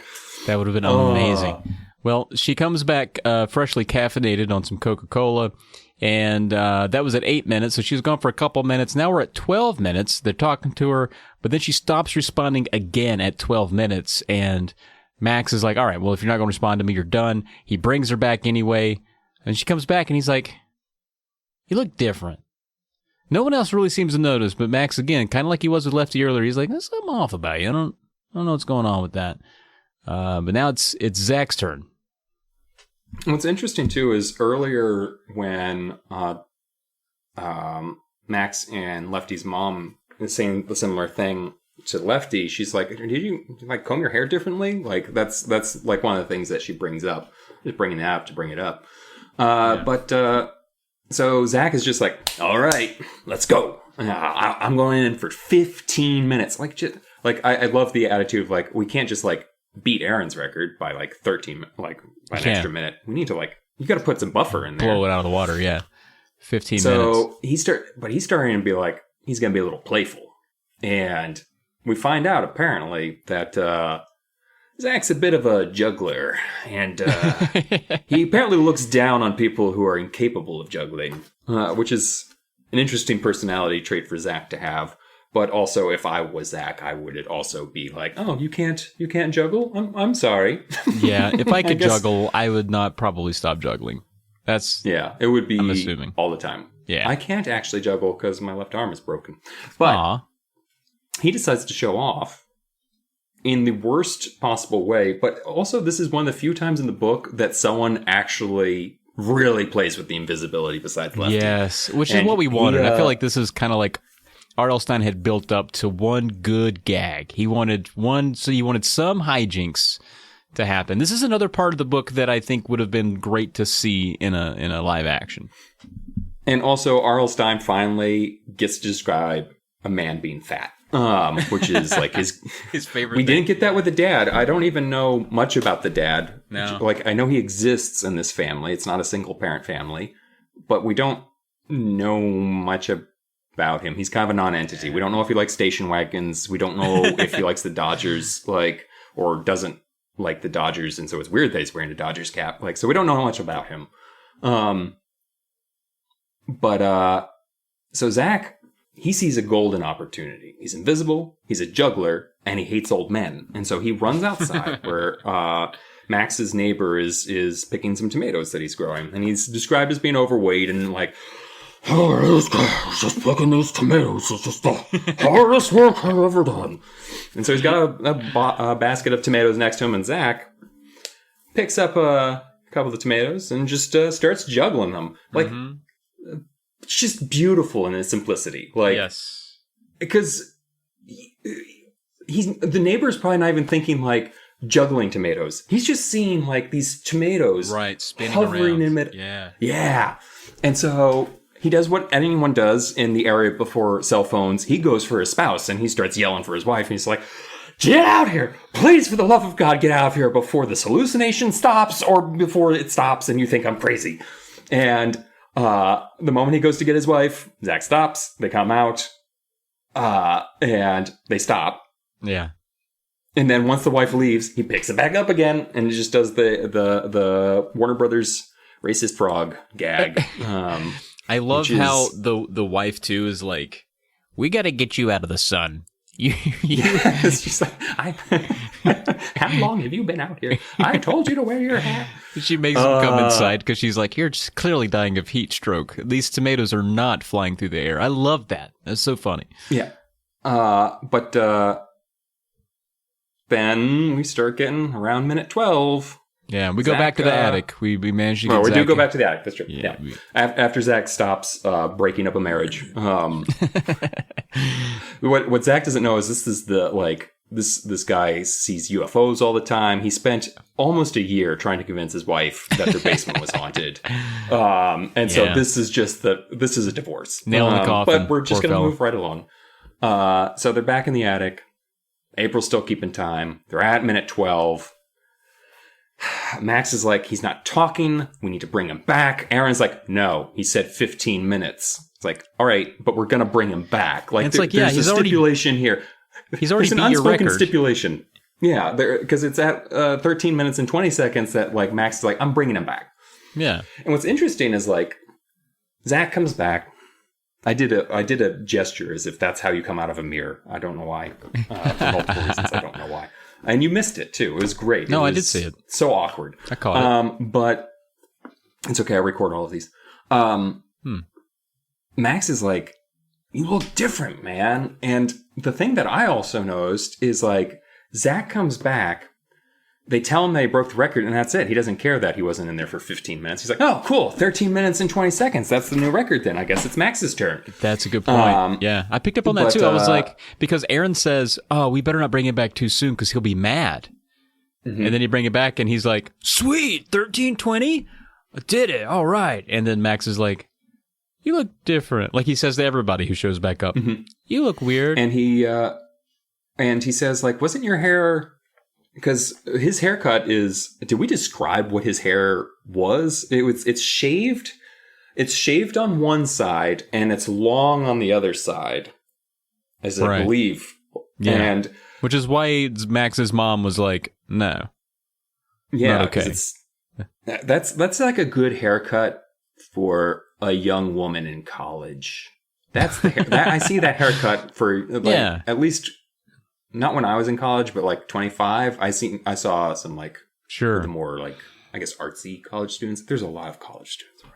So Max does. He's like, wasn't your hair shaved on the right and long on the left? And he's like, no. It's always been shaved on the left and long on the right. And Max is like, all right, well, yeah. And Aaron and Zach are being really super pushy about the competition thing. But you know what? They've been super pushy about the competition thing since the competition started. So that's not that weird. But they also... There's a lot of little weird things happening. They physically restrain him and put him in front of the mirror for this one. Like, even if he was going to do it, they were very much like, hold him down, now pull the string. Kind of thing. And April, we don't really get an update on her, but I imagine she's off to the side like, well, y'all are being weird. After she came back, Max did say that she was like more into it. Like she seemed to like, once she did it herself, she was a little over. Right. So she's a little calmer about the whole process now, which I think is actually playing into what's happening that we don't know about yet. Although I think we all know what's happening right now, even the people who haven't finished the book. But it makes sense in the order that these things happened based on like how into the mirror these children are.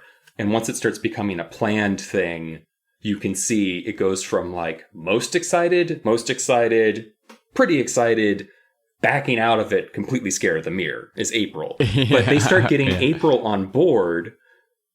So then like... After Max, April will want to do it one more time, and they just won't hit the light, and there's no one to save her. Because Max will be taken over. So they've planned it well in terms of what the overarching plan is. But we'll move along. I'm sure there's nothing actually bad. But as you said, they put him in front of the mirror, hit the light, dum dum dum. Dum dum dum. And Max is invisible. He's invisible. And I think because he's a bit reluctant about it, he doesn't want to do any hijinks, so he just kind of stands there. I think he might even be a little stunned and thinking about everything that's been weird since everyone's come back, so he's just kind of standing there. He's not going to go anywhere. He's not going to mess around with anybody. And some time goes by. He starts to see that bright light, Dylan. You described it earlier. Starts to feel distance, like he's slipping away, like he's becoming lighter, like he's, becoming more opaque in his existence. And he's like, all right, well, I need Zach to bring me back. I don't feel good. Zach, bring me back. and he sees Zach kind of making a move very slowly, whether he's trolling him or there's some like misconstrued time dilation taking place. We're unsure. But right before Zach can do it, Mom bursts into the room. Dum, dum, dum. Chapter 22.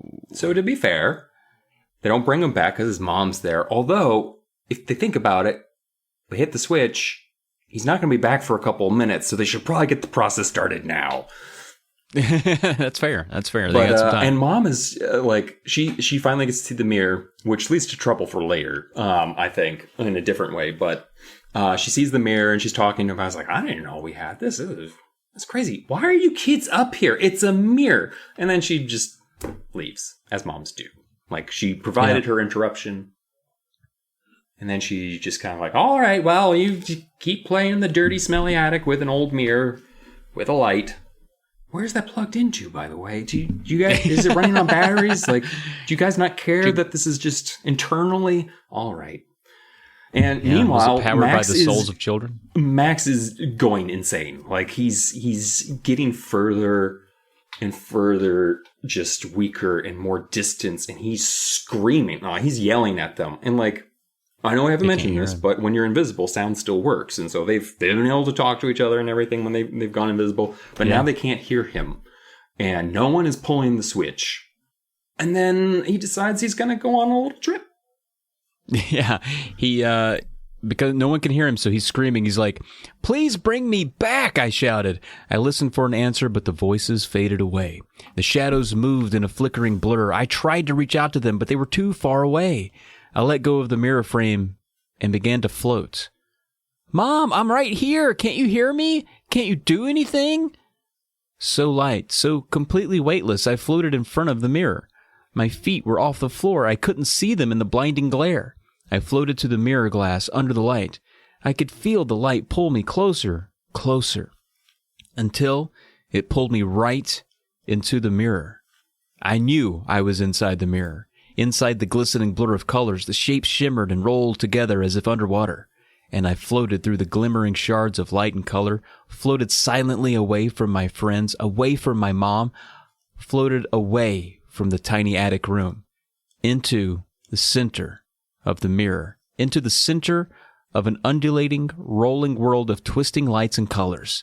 "Help me!" I cried, but my voice was muffled by the blurred, shifting colors. "Bring me back! Get me back!" Floating deeper into this glimmering world, I could barely hear myself. Deeper into the mirror, and still deeper. The colors gave way to shapes of gray and black. It was cold here, cold as glass. And as I floated deeper, deeper, the grays and blacks faded too. The world was white now. Pure white all around, shadowless white as far as I could see. I stared straight ahead, no longer calling out, too frightened to call out, too mystified by the cold, ivory world I had entered. "Hello, Max," a familiar voice said. "Oh," I cried out, realizing I was not alone. Bum, bum, bum! What's in this mirror? What I find interesting is one of the things that Max says at this point is, "It's you." Like, and I don't know about you, but if I met my own reflection in some dark mirror world, I would probably ask a couple more questions before I'm like, "Oh, all right, I got it. It's me," which is you, which is ourselves. But what would you ask? What would be your what's your I mean, top, at first, what's your like, go-to? I might want to determine if it's like a clone, shapeshifter situation. Like, there's a lot of options. I want to just be like, "Oh, I can clearly see that you're my mirror reflection." Yeah, we have opposite haircuts, it seems. I've been noticing that about some people Except lately. the haircuts would look fine because that's what you see in the mirror every day. So you're Right, like, in the "Your mirror. hair looks great." Well, not me right That's now. true. Jesus, I'll put my hat back on. I'm sorry. Thank you. No, thank you. Yeah, I shaved straight down the middle and left it long on each side, and that is not in for anybody, apparently. 90s are not. Max's mom would not have liked it. You have to do some reading, buddy. I'm sorry. Yeah. So he meets his reflection. His reflection says this fun thing. I like this. It says, "I've been waiting here for you." Oh, I love that line. That's a good line. How long have you been waiting for yourself in that mirror? You got to wonder. But Max, he says, "Well, I knew I had to get away. I started to run, but I stopped short when I saw faces in front of me, distorted, unhappy faces. Dozens of them, funhouse mirror faces with enormous drooping eyes and tiny mouths, tight with sadness. The faces seemed to hover just ahead of me, the gaping eyes staring at me, the tiny mouths moving rapidly as if calling to me, warning me, telling me to get away.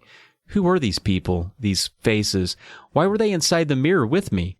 Why did their distorted, twisted images reveal so much sadness, so much pain? Oh, man, Dylan. Reminds me of that Japanese cover a little bit right there. Mm-hmm.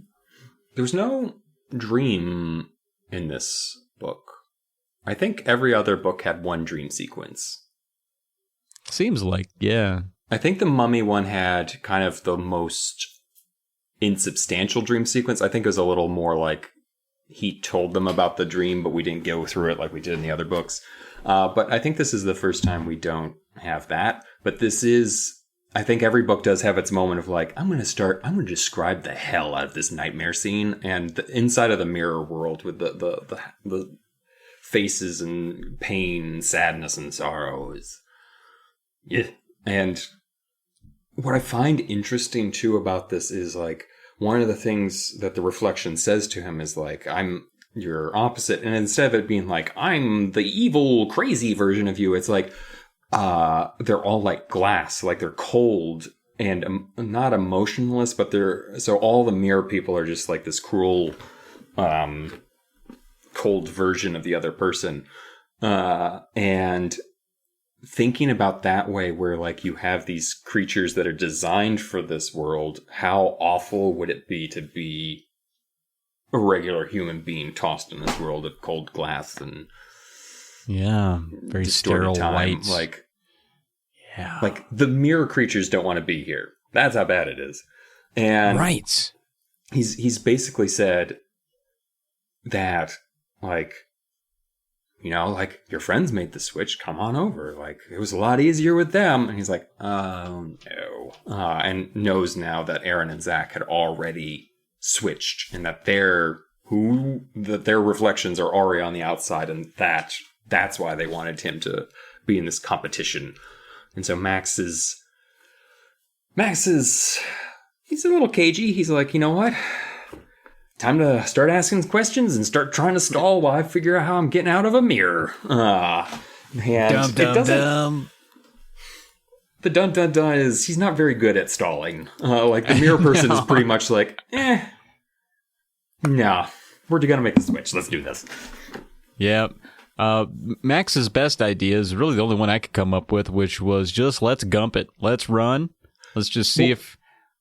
I think what's funny is the question he asks. I just remembered. He says, like, how long have you been here? Like, how long has this world been here? And the reflection guy's like, how did I know? And that's literally the full conversation. It's like, I'm your reflection. I know just as much as you do about this crazy situation, except I want your spot. Like, okay, well, that's it. You know slightly more than me then, because I didn't know that. You're right. I remember picking up on that, how he was like, I'm not going to explain this world to you, so don't ask. This book's not going to go there. You better run. You know, it's kind of it was R.L. Stine's cop out for like, I don't really want to explain why this is happening, so let's just move on. The kid doesn't know. So Max runs. He runs into the white void. He just books it. Just runs as fast as he can, and he runs for about a page. A lot of running descriptions. So I don't want to make it seem like it happened. This all happened pretty quickly. It was a long, arduous run. I'm going to say it was roughly a 5K. I'm going to say almost a 5K. And then he spills out of the mirror and back into the room. No one's done that yet, Dylan. Everyone just reappears. He spills out of the mirror back into the room. What he says too is while he's in the mirror and running, because he's basically like, I'm just going to run in this direction. I don't know if it's the right one, but he actually hears that his reflection is getting upset, and he's like, don't run! And so he's like, well, I'm going to then do the opposite, like, and just books it. Yes. And that's how he figures out, like, that's where he needs to go. And when he drops into the room, Aaron and Zach are like, how did the switch go? But Max doesn't even get a chance to be like, I'm good, glass brother and sister, like, and pretend that he's one of them, which might have been funny in and of itself. I'm not sure what they would have done to, like, identify each other to one another. But apparently sound is allowed in the mirror world now because his reflection is just like, no! And is just like, he got away, bring him back! And April, poor April, like, she's just, what is happening? And we went from like, oh, you're invisible to, oh, I'm sorry, there's a takeover? There's an invasion happening? What is happening? Yeah, because she doesn't know anything's different. She's like, what are you guys talking about? Why is your reflection talking to you? Yeah, who's that guy? Who was that guy in the mirror? Oh, he's cute. So once... He's somehow cuter than you, Max, even though it's you with a different haircut. Maybe you should put your hair on the other side. Oh. Yeah, that looks better. Yeah, so even with his reflection in the mirror, the reflection's like, no, we didn't make the switch. And so Zach grabs Max, spins him around, puts him in front of the mirror, pulls the switch again, sending him back in. As quick as that. Get your ass back in there. Let's get this switch on. Dum dum dum. You know, to help the audience keep track of the fact that these are the reflections of Zach and Aaron, we should call them by their backwards names. So it's Kaz and Nair. Jesus. Nair and Kaz are blocking the door. They've opened up the portal again. They're blocking the door that leads to the rest of the house, so April can't get out and get help. Although I don't know what April would be explain. The magic mirror. If she tried to get help, she would be committed before they even came up into the attic. She would be like, the magic mirror that turns us invisible. There's 2 Maxes, and she's like, that's how mirrors work, honey. Come home. Like there's yeah. But that was also Max's idea, like when he goes invisible again, because he's not, it takes time before he gets sucked into the nether realm. He gets to run around the room invisible, so they're blocking the door to keep him in, and because his first idea, his first idea is also like, April, go get help, April, go get help, and then they block the door and keep both of them in. So Aaron and Zach are like, no, you're both staying here. But we have a hero, kinda. Oh my god, I have such a conspiracy theory for you, and I'm very excited about it. So I'm excited to hear it. Because this book does have a loose end here in about 10 bullets. So Lefty, where's he been the whole time? Well, he had softball. We told you he had called ahead of time, got the friends to come over when they shouldn't have. But he's been in softball all day. He's got a softball in his hand. You remember that poor vase earlier? Well, it's not the only thing that meets its untimely demise to one of Lefty's softballs. He pops up into the attic, knows the friends are up there. I don't know how people are blocking the door and he's still able to get in, but this is how it happens. He thinks he sees Max because he sees Max's cold Max. He sees evil Max in the mirror, I guess. Says, think fast! His name's Sam? God damn it, Dylan. Sam. With a Z? Or with an X? Yeah, I Sam. Yeah, you gotta try. I got. Well, he says, think fast! And throws a softball toward the mirror, thinking he's throwing it to his brother, which is the dumbest thing I could. This is almost push a tree over levels of, okay, this is what's going to end the book. So he throws a softball at what he thinks is his brother, which is actually his brother's reflection in the mirror, and it shatters the mirror. And as soon as it shatters the mirror, this whole thing comes crashing down. Aaron and Zach's reflections, they're sucked into the broken mirror. It's described as they're being sucked in like a vacuum cleaner. I'm imagining it too, like the thing that from Ghostbusters that sucks up the ghost, sucks them into there. And then the real Aaron and Zach reappear. I don't know if they fall out of the mirror or what, but they just kind of appear. They fall to the floor. Yeah, it sounds, because he says they're on the floor when all this stuff. So it sounds like they kind of exited the mirror the same way that he did. They got like pushed out or fell out or. Yeah. Well, Lefty. I'm sorry, I had nothing. You had nothing else. I didn't mean to derail that. That was literally just like, I agree. Well, Lefty, he drops a nice joke here, because after all this happens, he sees that like, oh, okay, we've regained Aaron and Zach, and I guess he doesn't really know what's going on, but he does make the joke to Max after he breaks the mirror. He's like, hey man, it was an easy catch. You should have made it, which I thought was funny. So they all kind of agree now that Aaron and Zach are back, and of course. Now Max has reappeared because the mirror is broken, didn't have to turn the light off or whatever. So everyone's visible. And Aaron and they all agree. They're like, hey, we're not going to talk about this anymore. This is it. I'm not going to mention this to anyone. Aaron, Zach, and April all leave. They all go to their homes. Very visible kids. Very visible children. Presumably back to normal. Now, Dylan, you and I this book's going to end here in the next bullet, but I'm a little concerned about one person in the story.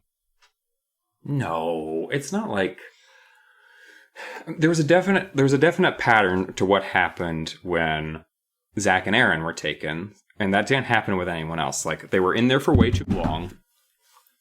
They weren't feeling great. They suddenly stopped talking. And then once the light was turned back on, they were fine again. So that didn't happen to any other character in the... Right, yeah. Old Lefty playing with his brother's clothes for a little too long. Disappeared, stopped talking. Well, we're playing catch outside. And there's a bit of a loophole here. But anyway, as they're playing catch, and it's specified after about 5 minutes of playing catch with Lefty, he realizes that, oh, guess what? Now he's righty. Uh-oh. That's weird. Yeah, that's because a right-handed... Are you saying it looks different? You know what I'm trying to say. It's easier to get sports equipment for a child who's right-handed, so he just throws and bats right-handed. That's all. I think he's opposite, but I don't know that you could play catch with your left-handed brother if he doesn't, and he's suddenly right-handed if he doesn't get a different glove. I feel like it would have been more evident earlier, but at any rate, we find out that... Well, they're probably not playing with a glove. I guess they're just... It's a softball. It's a big ball. Yeah, I guess, but a softball doesn't make you bleed blood light. It still hurts when he hits you in the face. I don't know. Point of the... Well, I mean, then don't put your face there. How do you catch it? You put your face in there? I'm just saying, if you're throwing a softball proper... the point is, Lefty is right-handed now. He's flipped. So his haircut's flipped, everything. So just like Aaron and Zach when they were in the Netherworld, when they came back, they were opposite, and now they're all right. But Lefty has remained different. So that means that when Lefty broke the mirror, he, maybe because he broke it, he stays, I'll use the word cursed.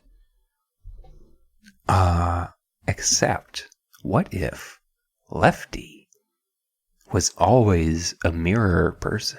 He was always a reflection. And that's why he was the only left-handed person in the family. And so they actually got back the original Lefty, but how did he get in there? Why didn't his reflection know better than to mess with that thing? Because his reflection would probably be like, oh, yeah, I don't want to go back. Maybe the reflection didn't think he could go back. And so he was all about, I'm going to get everyone excited about this, and then I can get everyone else too. But he didn't know that the real Lefty was still waiting for him in there. That's a good theory. I like that. Was that your conspiracy theory? That he was always... my conspiracy theory. I do like that. It's not just that. This is actually a switcheroo. Like, now we're back to real Lefty. I think there's a part that he telegraphs earlier on when he says, after that 10 minutes, when he's like, did you feel weird? And Lefty's like, no, I felt fine the whole time. I think that was the moment that maybe R.L. Stine intended him to have made the switch, but it is interesting that he doesn't reappear at the end. And I wonder if it's because he broke the mirror, so he has to remain. Like, it's kind of like he's damned. Because when he got sucked in, they talk about him holding. Did April and Max feel the pull too? They just say they felt weird. Okay, because like when the Max gets broken, when the mirror gets broken, R.L. Stine does describe Lefty holding onto the door so that he doesn't get pulled in. But does that happen to April and Max? Because if it happens to everyone, then it's not just the reflections who get pulled in. It could have been anyone who gets pulled in. But if it's just the reflections that get pulled in, then Lefty definitely was a reflection. It wasn't a switcheroo. Yeah. It was just a one switcheroo, not a double switcheroo, like I think. Right, double switch. I think the dad wasn't in the book because the dad knows about the mirror. And the dad got Lefty from the mirror for some reason. Your shifty eyes tell me that you're not real confident in that theory, but this is, I mean... Where's the dad? I like that this ending's fun because it is a bit ambiguous, so we have to kind of think like, well, why didn't Lefty... Why is he righty and everyone else is normal? My theory is that it was because he broke the mirror. And that's kind of like the curse. You're not supposed to break a mirror. That's already like a superstitious thing, right? And so like maybe that prevents him from coming back, and the other ones get to. That's my only theory. I think I think maybe he just held on. Like, okay, if we read as written, I feel like he was just able to hold on long enough to avoid, because it's not like an eternally sucking thing. I think like the portal was broken, was open, was super open both ways for a little bit, and then shut, and then that's how Lefty avoided the issue. But why did Lefty throw the ball? Thought he saw his brother. Lefty. Well, no, but if Lefty's a reflection person, and he wants the other people to come through, why would he do anything like throwing a ball, toward the like mirror? assuming he's a reflection? Yeah, an he evil would know reflection. that he was evil. He knows this is the Yeah. mirror room. Why would he risk that? Yeah. That seems weird to me too. It's almost like he did it on purpose. Like, so maybe he thought they were done, and so he knew the best way to keep everyone Oh, maybe you're right. like yeah. trap the mirror people in there. Because he should have. So he did it on purpose. They should have been to- done because everyone to- kind of thought that they were. And then the reflection said, no, he wouldn't have expected to see the reflection there. You might be onto something there. It's also, too, I think he was evil, Lefty, when he calls Aaron and Zach and tells them to come over. The whole reason he did that was so that they would Right. talk. Yeah. So that the whole unexplained phone call was because he was already transferred. So I think maybe he deliberately did break the window because their whole plan was to like they weren't going to like bring the whole world out. They were probably just going to like, the four of us will come out because in the mirror world we're also friends. I don't know. And then they've escaped. They'll break the mirror so that they know that they're safe on that side. Yeah. That could be it. And don't have to go back up. I like it. It puts my curiosity to bed at the very least. Well, I ended up, this book, I think it's a more of a slow burn, but I really liked the last few chapters. I like how that all worked out. I ended up liking this one quite a bit, Dylan, more than I had thought I would. I think this was very well done all throughout. Like I liked the slow burn of it because it was creepy, and like once Max keeps playing with the mirror, like it's upsetting when Max is doing not Max when Lefty keeps doing that because you know what's going to happen. Yeah. Like when he says 10 minutes, he's probably just like, that was 10 minutes. It's just like, you don't know. Yeah, you were in there for an hour and a half, weren't you, little shit? Yeah. Yeah, it's just, I was playing with my NASCARs. Yeah, now it's 6 hours later. Yeah. I ended up like this one too. I think it was a bit unassuming. I was a slow burn. I'm not typically scared of mirrors and attics. It didn't draw on the easy scares that a lot of just by the titles, you're looking at mummies and you're looking at creatures in the basement and that kind of thing. Monster blood. Yeah, and this very unassuming, but I ended up really enjoying it. So I'm going to give it 6 really weak lamp chains out of 7 really weak lamp chains. I think it was that good for me. A 6 out of 7 on my lamp chain scale.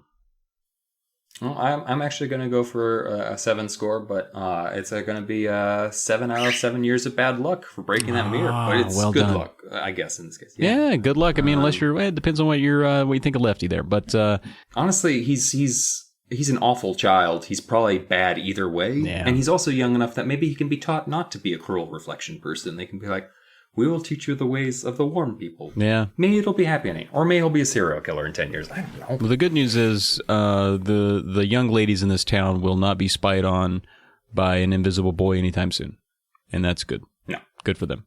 he will be visible. He will be very visible. All right. Well, folks, that's it. We just wrapped up another episode. That was episode 6. You can email us. Let us know. Have you ever been in a weird attic that creep you out? We'd love to know about it. We got goosebumpspodcast@gmail.com. Fill us in on all your horror and spooky tales. You can find us on Twitter at Say Cheese and Pod. That is Say Cheese and... Okay, like not when I'm giving the name for the show, please. Or the tweet account. The tweet account? Get it? So it's Say Cheese and Pod on Twitter. You do not need to be a bird to use it. You don't. Support the show on Patreon. Head on over to patreon.com/polykill. Find a tier that works for you there. You can get early episodes of this very podcast by supporting us there and all kinds of other cool stuff. Now, Dylan, as we always do around this time, We got a back of the book. I'd like for you to read it for us. Lindy names the ventriloquist dummy she finds Slappy. Slappy is kind of ugly, but he's a lot of fun. Lindy's having a great time learning to make Slappy move and talk. But Chris is jealous of all the attention her sister is getting. It's not fair. Why does Lindy always have all the luck? Chris decides to get a dummy of her own. She'll show Chris. Then weird things begin to happen. Nasty things. Evil things. No way a dummy can be causing all the trouble. Or is there?